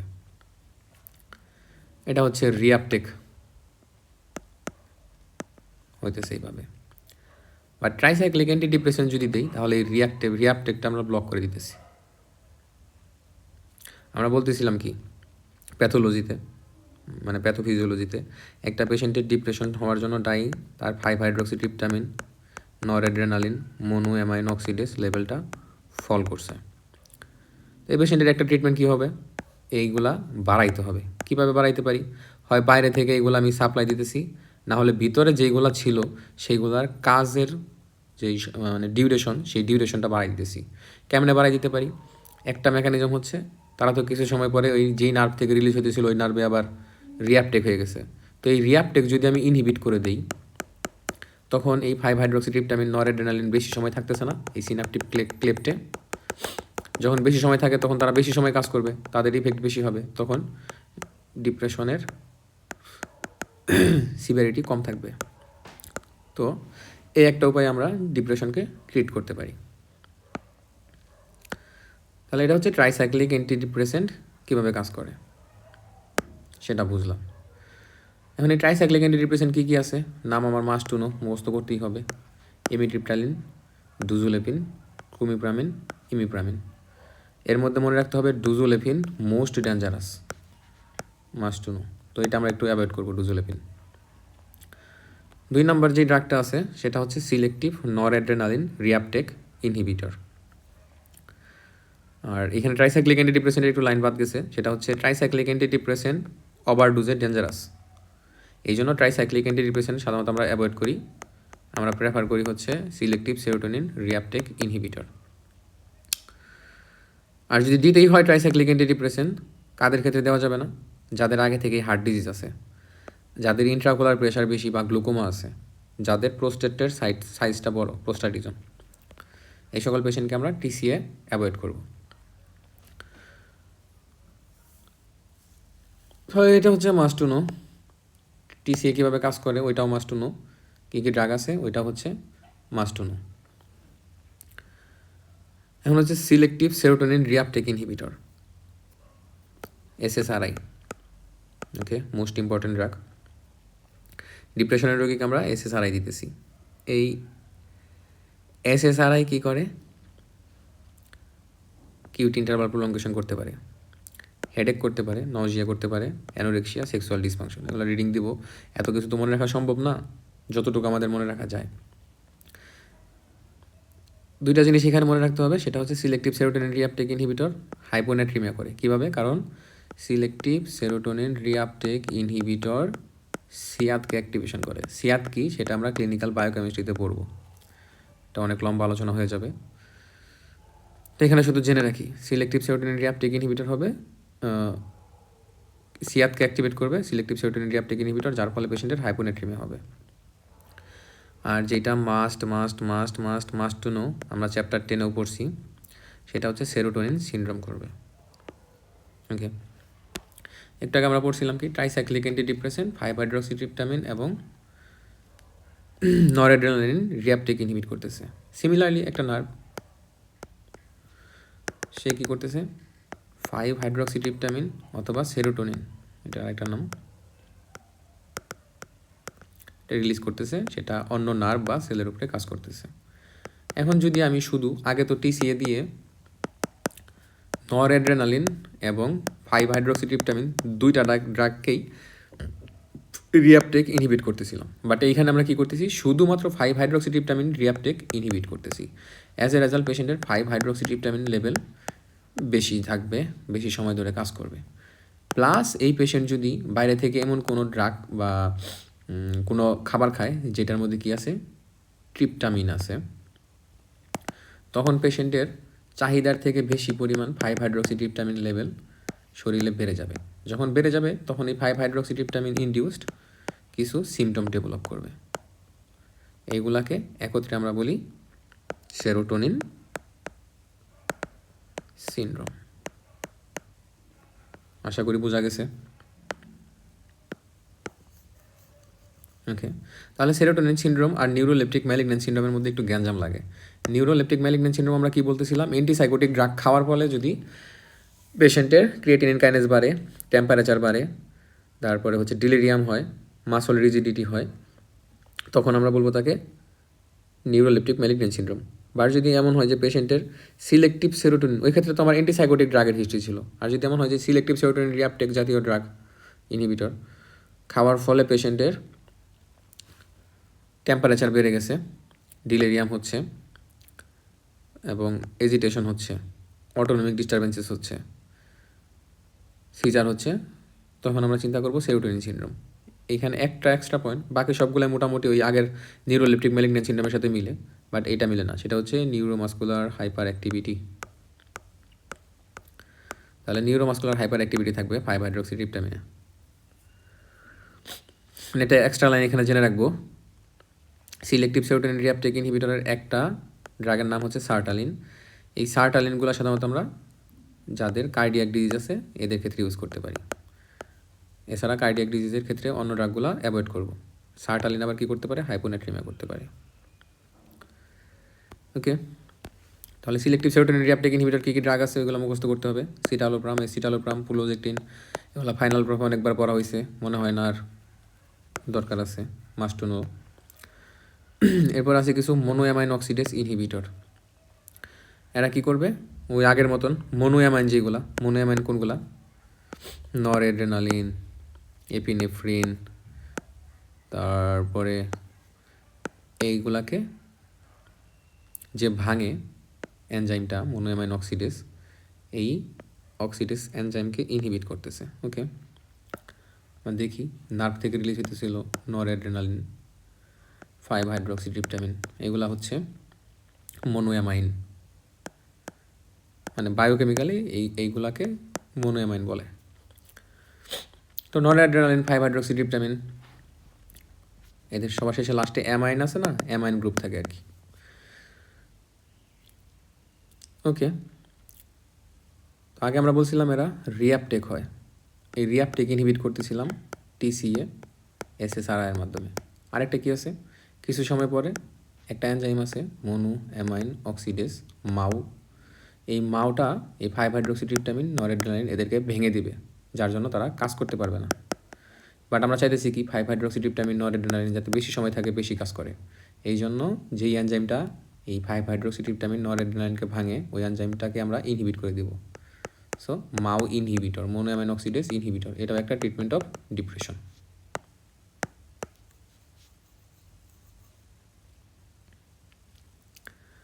এরপর আরেকটা গ্রুপের ড্রাগ আছে, সেটা হচ্ছে সিলেক্টিভ নরএড্রেনালিন ইনহিবিটর। সে কী করবে, শুধু নরএড্রেনালিন রিঅ্যাপটেক ইনহিবিট করবে। কত সুন্দর না, মজার পড়াশোনা। ড্রাগগুলো দেখি। এক নম্বরে কী বললাম, যেই ড্রাগটা শুধু 5-হাইড্রোক্সিট্রিপটামিন রিঅ্যাপটেক ইনহিবিট করবে তাদেরকে বলতেছি সিলেক্টিভ সেরোটোনিন রিঅ্যাপটেক ইনহিবিটর, কারণ 5-হাইড্রোক্সিট্রিপটামিনের আরেকটা নাম হচ্ছে সেরোটোনিন। যেই ড্রাগটা শুধু নরএড্রেনালিন রিঅ্যাপটেক ইনহিবিট করবে তাকে বলতেছি সিলেক্টিভ নরএড্রেনালিন রিঅ্যাপটেক ইনহিবিটর। আবার যেই ড্রাগ বুথ 5-হাইড্রোক্সিট্রিপটামিন এবং নরএড্রেনালিন রিঅ্যাপটেক ইনহিবিট করবে এদেরকে বলতেছি ট্রাইসাইক্লিক অ্যান্টিডিপ্রেসেন্ট। আবার যেই ড্রাগটা 5-হাইড্রোক্সিট্রিপটামিন এবং নরএড্রেনালিন এদের মেটাবলিজম বা কিছুক্ষণ পরে যে ভেঙে দিবে মোনোঅ্যামাইন অক্সিডেজ, এই মেটাবলিজমকে ইনহিবিট করবে, তাদেরকে বলি মোনোঅ্যামাইন অক্সিডেজ ইনহিবিটর। আমার মনে হয় না এর থেকে আর কিছু বলার আছে। ওকে, আরেকটা মেকানিজম কি হতে পারে? NMDA রিসেপ্টর অ্যান্টাগনিস্ট, মানে এসকেটামিন। এটার বিস্তারিত আমরা যাইতেছি না। নরঅ্যাড্রেনালিনের নামগুলো মুখস্থ করবো: ভেনলাফেক্সিন, ডুলোক্সেটিন। তারপরে হচ্ছে SNRI, মিট্রাজিপিন। এসকেটামিন যে ড্রাগটা, এটা আমরা ইন্ট্রানেজালি নেই, এটা একটু জেনে রাখবো। ওকে, তাহলে এই বক্সটা হচ্ছে মাস্ট টু নো, মানে সবগুলো ড্রাগের নাম জানবো, কীভাবে কাজ করে, মাস্ট টু নো।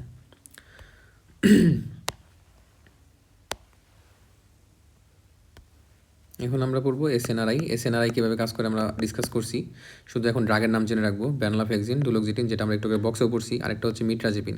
মিট্রাজিপিন সম্পর্কে একটা এক্সট্রা লাইন কী পড়বো, এরা 5-হাইড্রোক্সিট্রিপটামিন 2A, 2C, 2,3-কে ইনহিবিট করে। এরপরে মাউ ইনহিবিটর কীভাবে কাজ করে আমরা বলছি। মাউ ইনহিবিটরগুলো বর্তমানে আমরা তেমন একটা ইউজ করি না, ঠিক আছে, কারণ এরা অন্যান্য ড্রাগগুলোর সাথে ইন্টারাকশন করে, যেমন অ্যামফেটামিন বা ইয়াবা, টাইরামিন, অ্যানেস্থেটিক এজেন্ট, এগুলোর সাথে ইন্টারেক্ট করে এবং potentially life threatening fatal hypertensive crisis করতে পারে। Must to know. FCPS-এর জন্য নাইস টু নো, বাট MRCP-র জন্য লাগবেই, মাস্ট টু নো। এরপর হচ্ছে অ্যাসকেটামিন কীভাবে কাজ করে আমরা বলছি, NMDA রিসেপ্টরকে ইনহিবিট করে। আর কিছু সাইকিয়াট্রিক ট্রিটমেন্ট আছে, ইলেকট্রোকনভালসিভ থেরাপি, এটা আমরা বলছি। আর দিতে পারি সাইকোলজিক্যাল ট্রিটমেন্টের মধ্যে cognitive behaviour therapy, interpersonal therapy. Reading দিব, এটা হচ্ছে মাস্ট টু নো। আর এখানে মাস্ট টু নো বাদ পড়ছে। সবগুলা ড্রাগের মেকানিজম অফ অ্যাকশন জানবো, আর হচ্ছে নামগুলো মুখস্থ করব।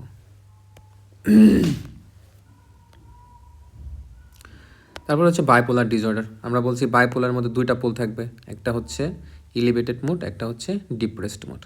এটা হচ্ছে বাইপোলার ডিসঅর্ডার। তাহলে এই পেশেন্টের আমার দুইটা ট্রিটমেন্ট দিতে হবে। পেশেন্টের যেহেতু আমার ম্যানিয়া থাকতেছে, তো ম্যানিয়ার জন্য ম্যানিয়া ট্রিটমেন্ট দিব, আর ডিপ্রেশনের জন্য ডিপ্রেশনের ট্রিটমেন্ট দিব। দুইটা ট্রিটমেন্টের একটা কি, মুড স্টেবিলাইজার। তাদের মুড যেহেতু আমার ফ্লাকচুয়েট করতেছে, আপ ডাউন করতেছে, তাহলে মুড স্টেবিলাইজার দিব। মুড স্টেবিলাইজার কি, একটা যদি মনে রাখি, সেটা হচ্ছে লিথিয়াম। এগুলো হচ্ছে must to know line. Lithium আমরা একটু পরে পড়বো, লিথিয়াম। ওকে, তাহলে বাইপোলার ডিসঅর্ডারে দুইটা পোল থাকতেছে, ডিপ্রেশন এবং ম্যানিয়া।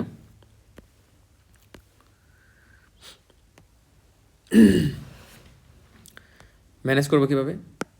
একটা পেশেন্ট যখন আমার কাছে ডিপ্রেশন নিয়ে আসবে অথবা শুধু ম্যানিয়া নিয়ে আসবে, তাদেরকে আমি যেমন ডিপ্রেশনের পেশেন্ট আসছে, তাকে শুধু মানে অ্যান্টিডিপ্রেসিভ ড্রাগ দিয়ে ছেড়ে দিব না, তার সাথে একটা মুড স্টেবিলাইজার দিব। কেন? কারণ এই পেশেন্টের তো ম্যানিয়াও থাকতে পারে মাঝে মাঝে, তা তো আমরা জানি না। একটা পেশেন্ট আসছে আমার কাছে ডিপ্রেশন নিয়ে, হয়তোবা সে এরকম হয়েছে যে তার বাইপোলার ডিসঅর্ডার আছে, এখনও ডায়াগনোসিস হয় নাই, শুধুমাত্র ডিপ্রেশন নিয়ে আমার কাছে আসছে, কয়েকদিন পরে এই পেশেন্টের ম্যানিয়া ডেভেলপ করবে হয়তো, মানে আল্লাহ জানে, আমি শিওর না। তার জন্য তাকে কি করব, মুড স্টেবিলাইজার ড্রাগ দেবো। যদি বাই এনি চান্স তার ম্যানিয়া হওয়ার চান্স থাকতো, ওইটা তাহলে স্টেবল হয়ে গেল, তো শুধু অ্যান্টি ডিপ্রেশন দিয়ে ছাড়া যাবে না, তাহলে মুড স্টেবিলাইজারও দিতে হবে। এটা এখানে এই লাইনে বলছে যে এগুলো হচ্ছে ক্লিনিক্যালি ইম্পর্টেন্ট, যে একটা অ্যান্টি ডিপ্রেসেন্ট যদি আমি কাউকে প্রেসক্রাইব করি, তার সাথে অবশ্যই কম্বাইন করতে হবে কি, মুড স্টেবিলাইজার।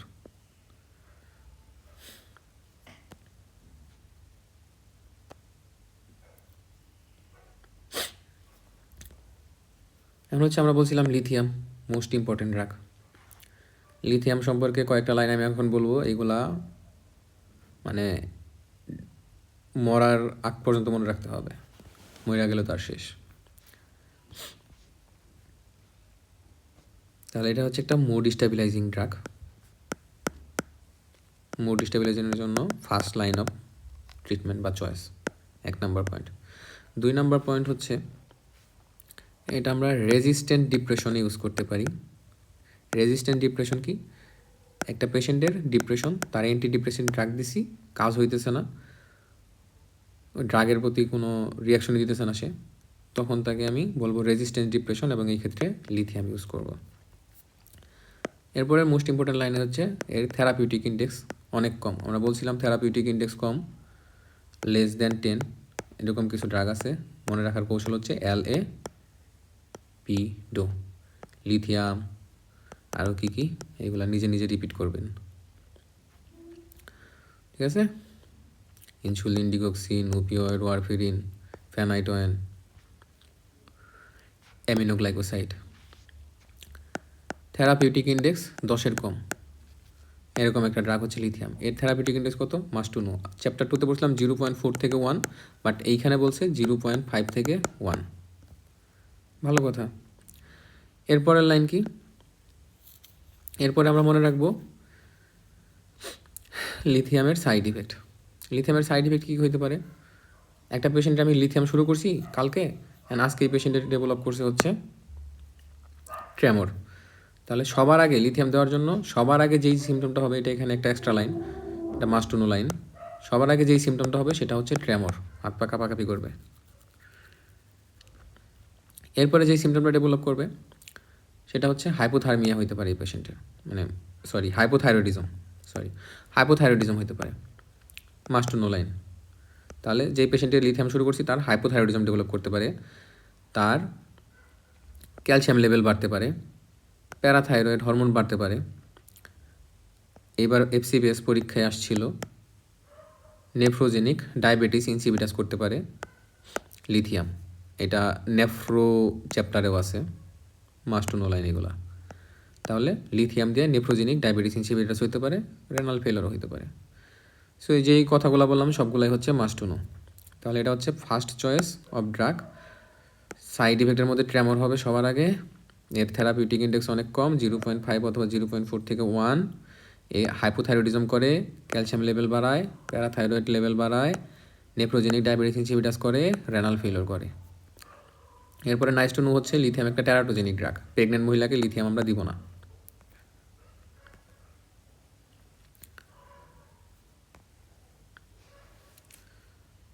এখন হচ্ছে অ্যাংজাইটি ডিসঅর্ডার। অ্যাংজাইটি বলতে বুঝতেছি আমরা চিন্তা করা ভালো, বাট দুশ্চিন্তা করা ভালো না। অ্যাংজাইটি হচ্ছে দুশ্চিন্তা। এটাকে আমরা 3টা ভাগে ভাগ করতে পারি। একটা হচ্ছে ফোবিক অ্যাংজাইটি ডিসঅর্ডার, হচ্ছে panic anxiety disorder, generalized anxiety disorder. Phobic anxiety ডিসঅর্ডারে কি হচ্ছে, একটা পেশেন্টের ফোবিয়া কাজ করতেছে, এটা যে কোনো ধরনের ফোবিয়া হতে পারে। যেমন কেউ আছে সে মানুষের সামনে যেতে ডরায়, মানে ভয় পায়। কেউ আছে বিমানে উঠতে ভয় পায়, মনে করে বিমানে উঠলেই সে মারা যাবে, মানে এখানে বিমান অ্যাক্সিডেন্ট করবে, এই জন্য সে বিমানে উঠেই না। পাবলিক প্লেসে গেলে সবাই তাকে নিয়ে খারাপ খারাপ কথা বলবে, এই জন্য সে পাবলিক প্লেস অ্যাভয়েড করে চলে। এটাকে বলে এগোরাফোবিয়া, মাস্ট টু নো, অনেক পরীক্ষায় আসে এগোরাফোবিয়া। তাহলে ক্রাউডেড প্লেস অ্যাভয়েড করাকে বলে এগোরাফোবিয়া। ফোবিক অ্যাংজাইটি ডিসঅর্ডারে তাহলে কি হচ্ছে, একটা পেশেন্ট ভয় পাচ্ছে, কি নিয়ে ভয় পাচ্ছে, একটা স্পেসিফিক সিচুয়েশন অথবা অবজেক্ট, যেমন বিমান একটা অবজেক্ট, সিচুয়েশন যেমন হচ্ছে ক্রাউডেড প্লেস, এগুলো সে ভয় পাচ্ছে, এই জন্য সে বিমানে উঠতেছে না, ক্রাউড প্লেসেও যাচ্ছে না। তাহলে সে কী করতেছে, অ্যাভয়েড করতেছে। এটা মনে রাখবো, ফোবিকে কী হতেছে, পেশেন্ট স্পেসিফিক সিচুয়েশন অথবা অবজেক্ট অ্যাভয়েড করতেছে। এরপর হচ্ছে প্যানিক ডিসঅর্ডারে কী হচ্ছে, আমরা এর আগেও পড়ছি প্যানিক অ্যাটাকে পেশেন্টের কী হইতেছে, পালপিটেশন হচ্ছে, ঘাইমা যাচ্ছে, মনে হইতেছে মইরা যাবে, শ্বাস নিতে পারে না, আরও কত কিছু পড়ছি না, এগুলো হচ্ছে প্যানিক ডিসঅর্ডার এর সিমটম। তো ফোবিক অ্যাংজাইটি ডিসঅর্ডারে সে কোনো একটা অবজেক্ট অথবা সিচুয়েশন অ্যাভয়েড করতেছিল, বাট প্যানিক ডিসঅর্ডারে কী হবে, তার এই যে প্যানিক অ্যাটাকের সময় যেই সিমটমগুলো ডেভেলপ করে, হ্যাঁ, শ্বাসকষ্ট হওয়া, বুক ধড়ফড় করা, বেশি বেশি ঘামা, মনে হয় মইরা যাব, এই সিমটমগুলোকে সে ভয় পায়। তার জন্য এই সিমটমগুলা যেই সকল কন্ডিশন বা সিচুয়েশনে তার হয়, ওই সকল সিচুয়েশন সে ফেস করতে চায় না। ওই ফোবিকের মতনই, কিন্তু একটু পার্থক্য আছে। কারণ স্পেসিফিক কোনো সিচুয়েশন অথবা অবজেক্ট সার্কামস্ট্যান্সেসের জন্য প্যানিক অ্যাটাকটা হয় না, যে কোনো সময় হতে পারে। এটা স্পেসিফিক যে শুধুমাত্র বিমানে ওঠার আগেই হবে বা হচ্ছে সোশ্যাল প্লেসে গেলেই হবে, এরকম না। যে কোনো সময় তার প্যানিক অ্যাটাক হইতে পারে। এবং সে ভয় পাইতেছে কি এই সিমটমগুলা, chest pain, palpitation, paresthesia, finger. যেমন ধরেন কালকে ফাইনাল প্রফ, তাও কোন final prof? Medicine final prof. দহরম মহরম অবস্থা একদম, মানে আয় হায় কী হবে ভাইবা, আমি কি ভাইবা দিব, এতগুলো বোর্ড, এতগুলো জিনিস, কিছুই মনে নাই, কিছুই পারি না। এই জন্য তার যে প্যানিকটা হইতেছে, ঠিক আছে?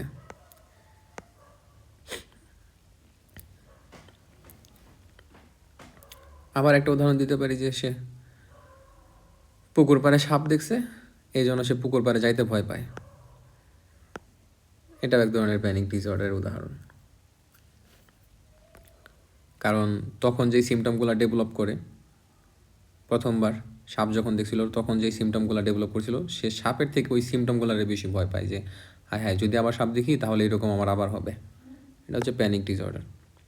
তাহলে এখানে মোস্ট ইম্পর্ট্যান্ট লাইন হচ্ছে not restricted to any particular situation অথবা সার্কামস্ট্যান্সেস, এটা হচ্ছে মাস্ট টু নো। আর ফোবিক অ্যাংজাইটি ডিসঅর্ডারে কী হতেছিল, সে অ্যাভয়েড করতেছিল মাস্ট টু নো। কী অ্যাভয়েড করতেছিল? বিমানে চড়া অথবা অ্যাগোরাফোবিয়া। অ্যাগোরাফোবিয়া হচ্ছে কত important, must to know, must to know, must to know. এরপর হচ্ছে generalized anxiety disorder. Generalized anxiety disorder কি? সে সবসময়ই একটা দুশ্চিন্তায় ভুগে, অ্যাংজাইটিতে, মানে কোনো সিচুয়েশন অথবা সার্কামস্ট্যান্সের সাথে রিলেটেড না, অল দ্য টাইম সে দুশ্চিন্তা করতেছে, এবং এই জন্য তার আনকন্ট্রোলেবল ওরি হচ্ছে।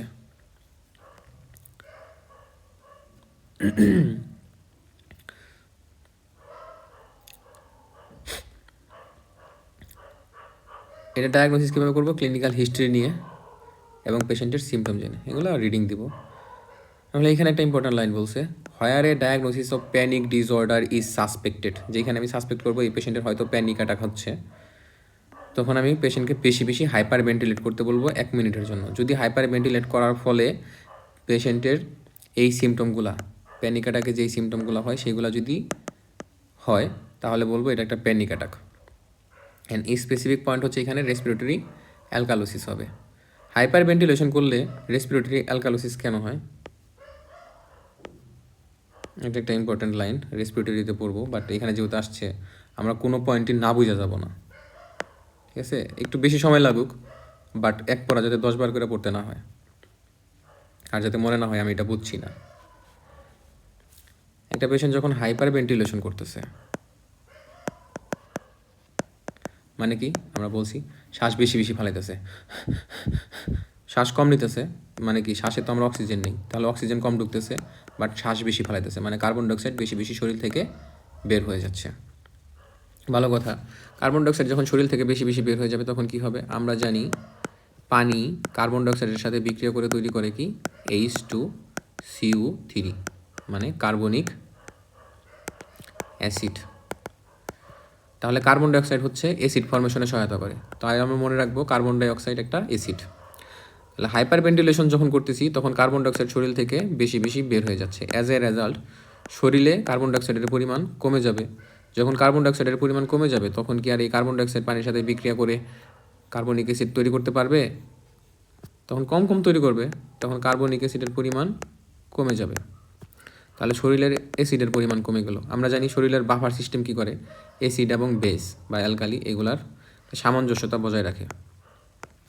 এখানে কী হইতেছে? অ্যাসিডটা কমে গেছে। যখন অ্যাসিড কমে গেছে তখন বেস যেটা নর্মাল সেটাও ইনক্রিজ হয়ে যাবে, ঠিক আছে? তাহলে এই পেশেন্টের কী হবে? অ্যালকালোসিস হবে।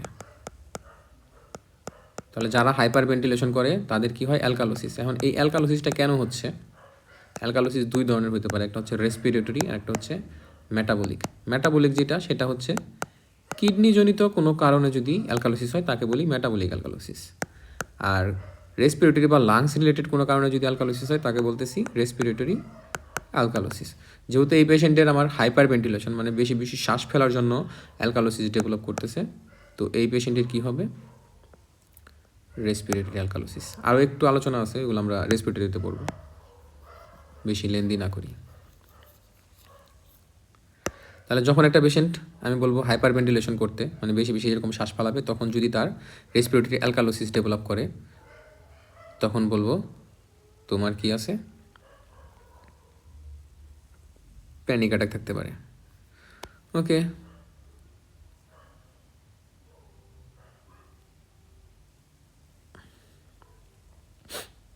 এখন রেসপিরেটরি অ্যালকালোসিসের ফাইন্ডিং কি সেগুলো আমরা এখানে না বলি, আর থাক। পরে ম্যানেজ করবো কীভাবে এই পেশেন্টকে? অ্যাংজাইটির, জেনারেলাইজড অ্যাংজাইটি, ফুবিক অ্যাংজাইটি অথবা প্যানিক অ্যাটাক কীভাবে ম্যানেজ করব? পেশেন্টকে বোঝাবো, রিঅ্যাসুরেন্স দিব, তাকে রিল্যাক্স থাকতে বলবো, গ্রেডেড এক্সপোজার দিব যাতে সে ডিসেনসিটাইজেশন হয় ওই সকল সাবস্টেন্সের প্রতি। যেমন সে বিমান ভয় পায়, বিমানে তারে উঠাবো, অথবা যারা বিমানে উঠছে তাদের সাথে কথা বলাবো, সে দেখবে, বারবার এক্সপোজ হবে ওই জিনিসটার প্রতি। অথবা সে পুকুর পাড়ে সাপ দেখছিল, তার সাথে আমি আবার দ্বিতীয় দিন যাব, দেখো আজকে তো সাপ বের হয় নাই, আবার তৃতীয় দিন যাব, বুঝাবো যে দেখো এটা হঠাৎ একদিন হয়েছিল, প্রত্যেক দিন এরকম হবে এরকম কোনো কথা নাই। তো গ্রেডেড এক্সপোজার দেবো। তারপরে সে সোশ্যাল প্লেসে যাইতে ভয় পায়, তখন তারা বিকে উঠবো, সোশ্যাল প্লেসে নিয়ে যাব বেশি বেশি, তখন একটা সময় পর তার সে আর ভয় পাবে না। এরপর ড্রাগ দিতে পারি। ড্রাগের মধ্যে ফার্স্ট লাইন অফ চয়েস কি? অ্যান্টি ডিপ্রেসেন্টগুলো, যেমন tricyclic anti depressant, selective serotonin reuptake inhibitor. আমরা বলছি ট্রাইসাইক্লিক অ্যান্টি ডিপ্রেসেন্ট আমরা একটু কম ইউজ করি, যেহেতু এগুলার সাইড এফেক্ট বেশি। কি ইউজ করি? এসএসআরআই। তাহলে ফার্স্ট লাইন হিসেবে কি ইউজ করবো? এসএসআরআই।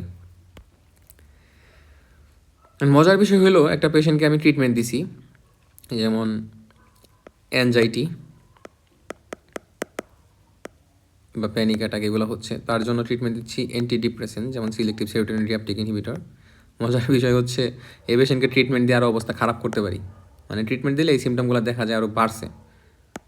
এটা নর্মাল, প্রথম 2 সপ্তাহ তার সিমটমগুলো বাড়তে পারে, এটা পরীক্ষায় আসবে এরকম না, বাট যেহেতু আমরা ক্লিনিক্যাল প্র্যাকটিস করবো এগুলো জানতে হবে, পেশেন্টকে কাউন্সিলিং করতে হবে যে এটা খাওয়ার পরে প্রথম 2 সপ্তাহ আপনার অবস্থা আরও খারাপ হতে পারে, কিন্তু আপনি এটা তবুও খাওয়া চালাই যাবেন, থামবেন না। আর বেনজোডায়াজেপিন আমরা বলছিলাম 3 সপ্তাহের বেশি ইউজ করবো না সহজে, কারণ 3 সপ্তাহের বেশি ইউজ করলে ডিপেন্ডেন্সি হতে পারে। এই জন্য regular prescription should be limited to 3 week. এগুলো ক্লিনিক্যালি ইম্পর্টেন্ট। ওকে, তাহলে এটা হচ্ছে must to know line. Anti depressant use করবো, গ্রেডেড এক্সপোজার এগুলো must to know, respiratory alkalosis must to know. আর এইখানে তো আমি মাস্ট টু নো বলছি, বাট এখানে মোস্ট ইম্পর্টেন্ট মোস্ট সেটা হচ্ছে ক্লাসিফিকেশন অফ অ্যাংজাইটি ডিসঅর্ডার। এতক্ষণ যে আলোচনা করলাম ওইটা একটা বক্সের মধ্যে ছোটো আকারে দিয়ে দিছে। ফোবিক অ্যাংজাইটিতে কী হইতেছে? ফোবিক অ্যাংজাইটি ডিসঅর্ডারে সে একটা স্পেসিফিক সিচুয়েশন অথবা অবজেক্ট ভয় পাইতেছে, এই জন্য সে ওই অবজেক্ট বা সিচুয়েশনকে অ্যাভয়েড করে চলতেছে। যেমন বিমানে ওঠা, তারপরে হচ্ছে সোশ্যাল প্লেসে যাওয়া, যেটাকে আমরা এগোরাফোবিয়া বলতেছিলাম, সে ওই সিচুয়েশনটাকে ভয় পায়, যেমন ভিড় জায়গা অথবা বিমান। এবং এই সিমটমটা তখনই হবে যখন সে বিমানে উঠবে অথবা ক্রাউডেড প্লেসে যাবে। প্যানিক ডিসঅর্ডার কি? আমরা বলছি এটা সিচুয়েশন অথবা এক্সপোজারের সাথে রিলেটেড না। এটা কি হয়? থেকে হইতে পারে, প্যারক্সিসমাল। তারপরে হচ্ছে কি হইতে পারে? সে এই সিচুয়েশনটাকে স্কেপ করবে, মানে সে এটা ফেস করতে চাইবে না। তারপরে সে এই সিমটমগুলোকে ভয় পাবে, এটা আমরা মনে রাখবো, সে সিমটম ভয় পেতেছে এবং এটা এপিসোডিক বা প্যারক্সিসমাল, আমরা আগেই বলছি। আর জেনারেলাইজড অ্যাংজাইটি ডিসঅর্ডারের কথা যদি বলি, এটা হচ্ছে পারসিস্টেন্ট। পেশেন্ট সবসময়ই একটা চিন্তার মধ্যে থাকবে বা ওরি, পেশেন্ট একটু পাগলামি করতে পারে, এজিটেশন, এবং এটা পারসিস্টেন্ট। তো এইটা হচ্ছে মাস্ট টু নো। আমার মনে হয় এতক্ষণে বোঝা হয়ে গেছে। এরপর আমরা আলোচনা করব অবসেসিভ কম্পালসিভ ডিসঅর্ডার। তো আমরা ওয়ার্ডগুলোকে ভাঙি। প্রথমে হচ্ছে অবসেশন। অবসেশনের কথা যদি বলি, মানে বলে না তার অবসেসিভ কম্পালসিভ ডিসঅর্ডার আছে, যেমন রাতের বেলা ঘুমানোর আগে আমরা ম্যাক্সিমাম মানুষই চেক করি যে দরজা লাগাইছি কিনা, লাগাই তারপরেও মনে হয় যে হয়তো বা লাগাই নাই। এটা সবারই হয়, এই জন্য 1 বা 2 বার আমরা চেক করতেই পারি এটা সন্দেহ থেকে, এটা নর্মাল। বার যদি এমন হয় যে সে বারবার চেক করতেছে 10-20 বার চেক করে ফেলছে, তারপরে মনে হইতেছে হয়তো দরজা লাগায় নাই, এটা হচ্ছে অবসেশন। এখন দরজা লাগায় নাই, সে চিন্তা করতেছে, এটা ছিল অবসেশন। বাট এর জন্য যদি সে বিছানা থেকে উঠে বারবার গিয়ে দরজা চেক করে, এটা হচ্ছে কম্পালশন, ঠিক আছে? আর এই জিনিসটা যদি তারে 1 ঘন্টার বেশি সময় ধরে ভোগায়, মানে 1 ঘন্টার বেশি সময় ধরে এই জিনিসটা হচ্ছে, সে এরকম অবসেশনে ভুগতেছে, কম্পালশন হইতেছে, সে চিন্তা করতেছে দরজা লাগাই নাই, অনেকবার 1 ঘন্টা ধরে চিন্তা করতেছে, 1 ঘন্টা ধরেই সে বারবার দরজা চেক করতেছে লাগাইছে কিনা উইঠা গিয়া, তখন তাকে বলবো অবসেসিভ কম্পালসিভ ডিসঅর্ডার। যেমন আর একটা উদাহরণ আমরা দিতে পারি, সে মনে করে তার হাতে ময়লা, 1 বার ধুলো 2 বার ধুলো, এটা নর্মাল। বাট যদি এটা 1 ঘন্টা ধরে টানা দুইতেই থাকে, এটা একটা অবসেসিভ কম্পালসিভ ডিসঅর্ডার। তো এগুলো আমরা রিডিং দিব। আর এই পেশেন্টকে আমরা ট্রিটমেন্ট কী দিব? এই পেশেন্টকে আমরা ট্রিটমেন্ট দিব হচ্ছে exposure response prevention. It is a form of cognitive behaviour therapy. আর দিতে পারি SSRI, must to know line. এই পেশেন্টের কাছ থেকে হিস্ট্রি নিব, হিস্ট্রি নিয়ে ডায়াগনোসিস করা যায়। আর ক্লিনিক্যাল ফিচারের মধ্যে তো যে বললাম, সে বারবার হাত ধুবে এবং মনে করবে সে দরজা লাগায় নাই, forgotten something and giving rise to time consuming repeated checking করবে। এগুলো রিডিং দিলেই হবে। এখন হচ্ছে স্ট্রেস রিলেটেড ডিসঅর্ডার। যে কোনো ধরনের একটা স্ট্রেসফুল সার্কামস্টেন্সেস সাপোজ আমি ফেস করছি, যেমন আমার পরীক্ষা খারাপ হয়েছে, অথবা কোনো একটা বাসে অ্যাক্সিডেন্ট হয়েছে, আমি ওই বাসে বসেছিলাম, আমার পাশের লোক মারা গেছে, অথবা এমন হতে পারে ভূমিকম্পে পুরো বিল্ডিং ধসে পড়ছে, আমি চোখের সামনে দেখছি, ঠিক আছে?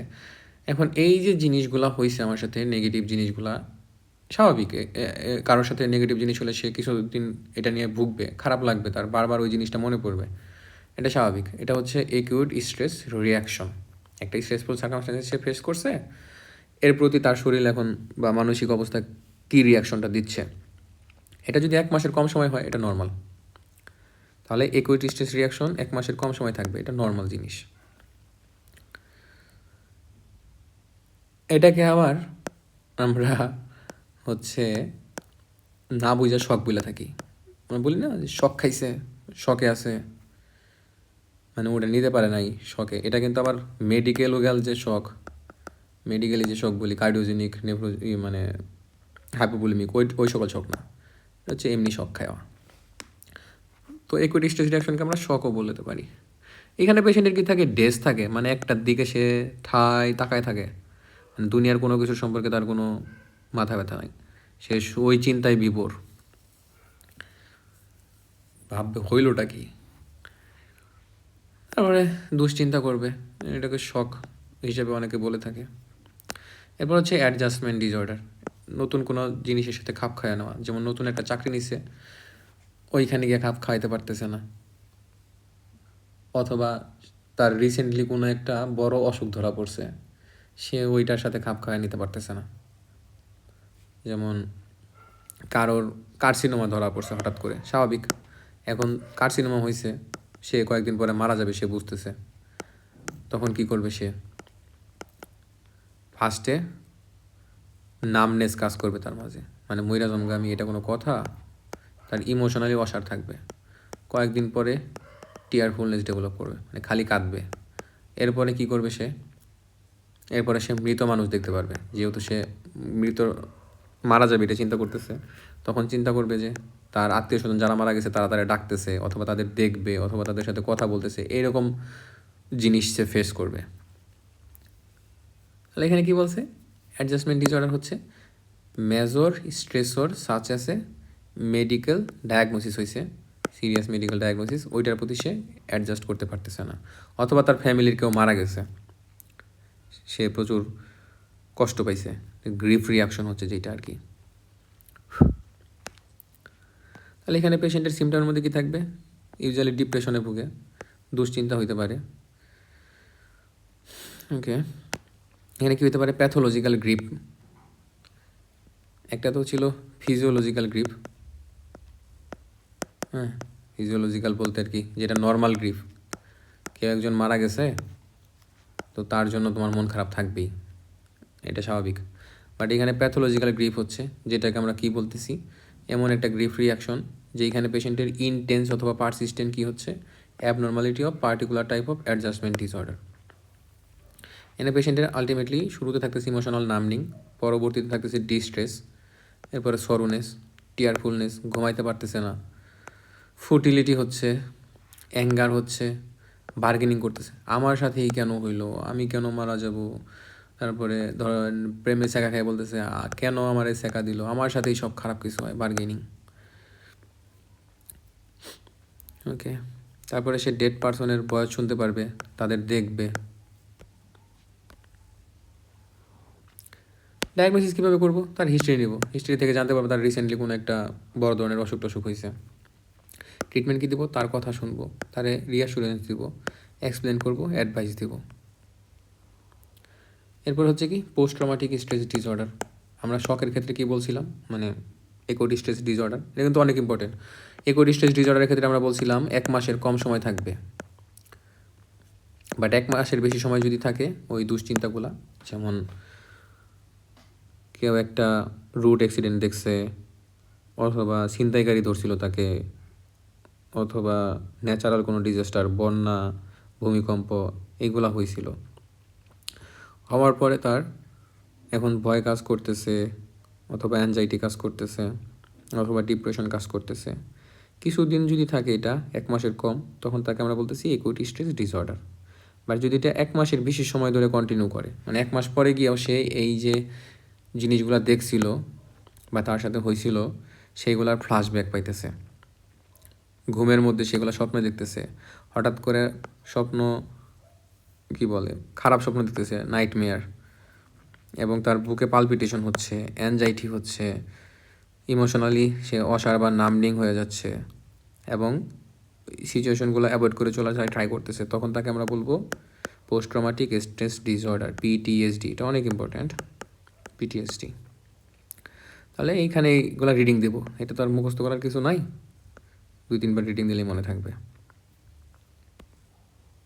কিন্তু এগুলো পরীক্ষায় আসবে। কিন্তু ট্রিটমেন্ট কী দেবো, ট্রিটমেন্টটা মাস্ট নো, ইএমডিআর ট্রিটমেন্ট দিতে পারি, কগনিটিভ বিহেভিয়ার থেরাপি দিতে পারি। ইএমডিআর মানে কি, আই মুভমেন্ট ডিসেন্সিটাইজেশন। ওকে, তাহলে অ্যাডজাস্টমেন্ট ডিসঅর্ডারের আমরা ডিউরেশনটা মনে রাখবো, মাস্ট টু নো। এইবার কিন্তু আসছিল পোস্ট ট্রমাটিক স্ট্রেস ডিসঅর্ডার।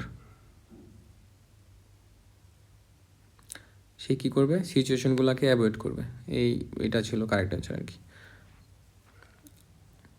ওকে।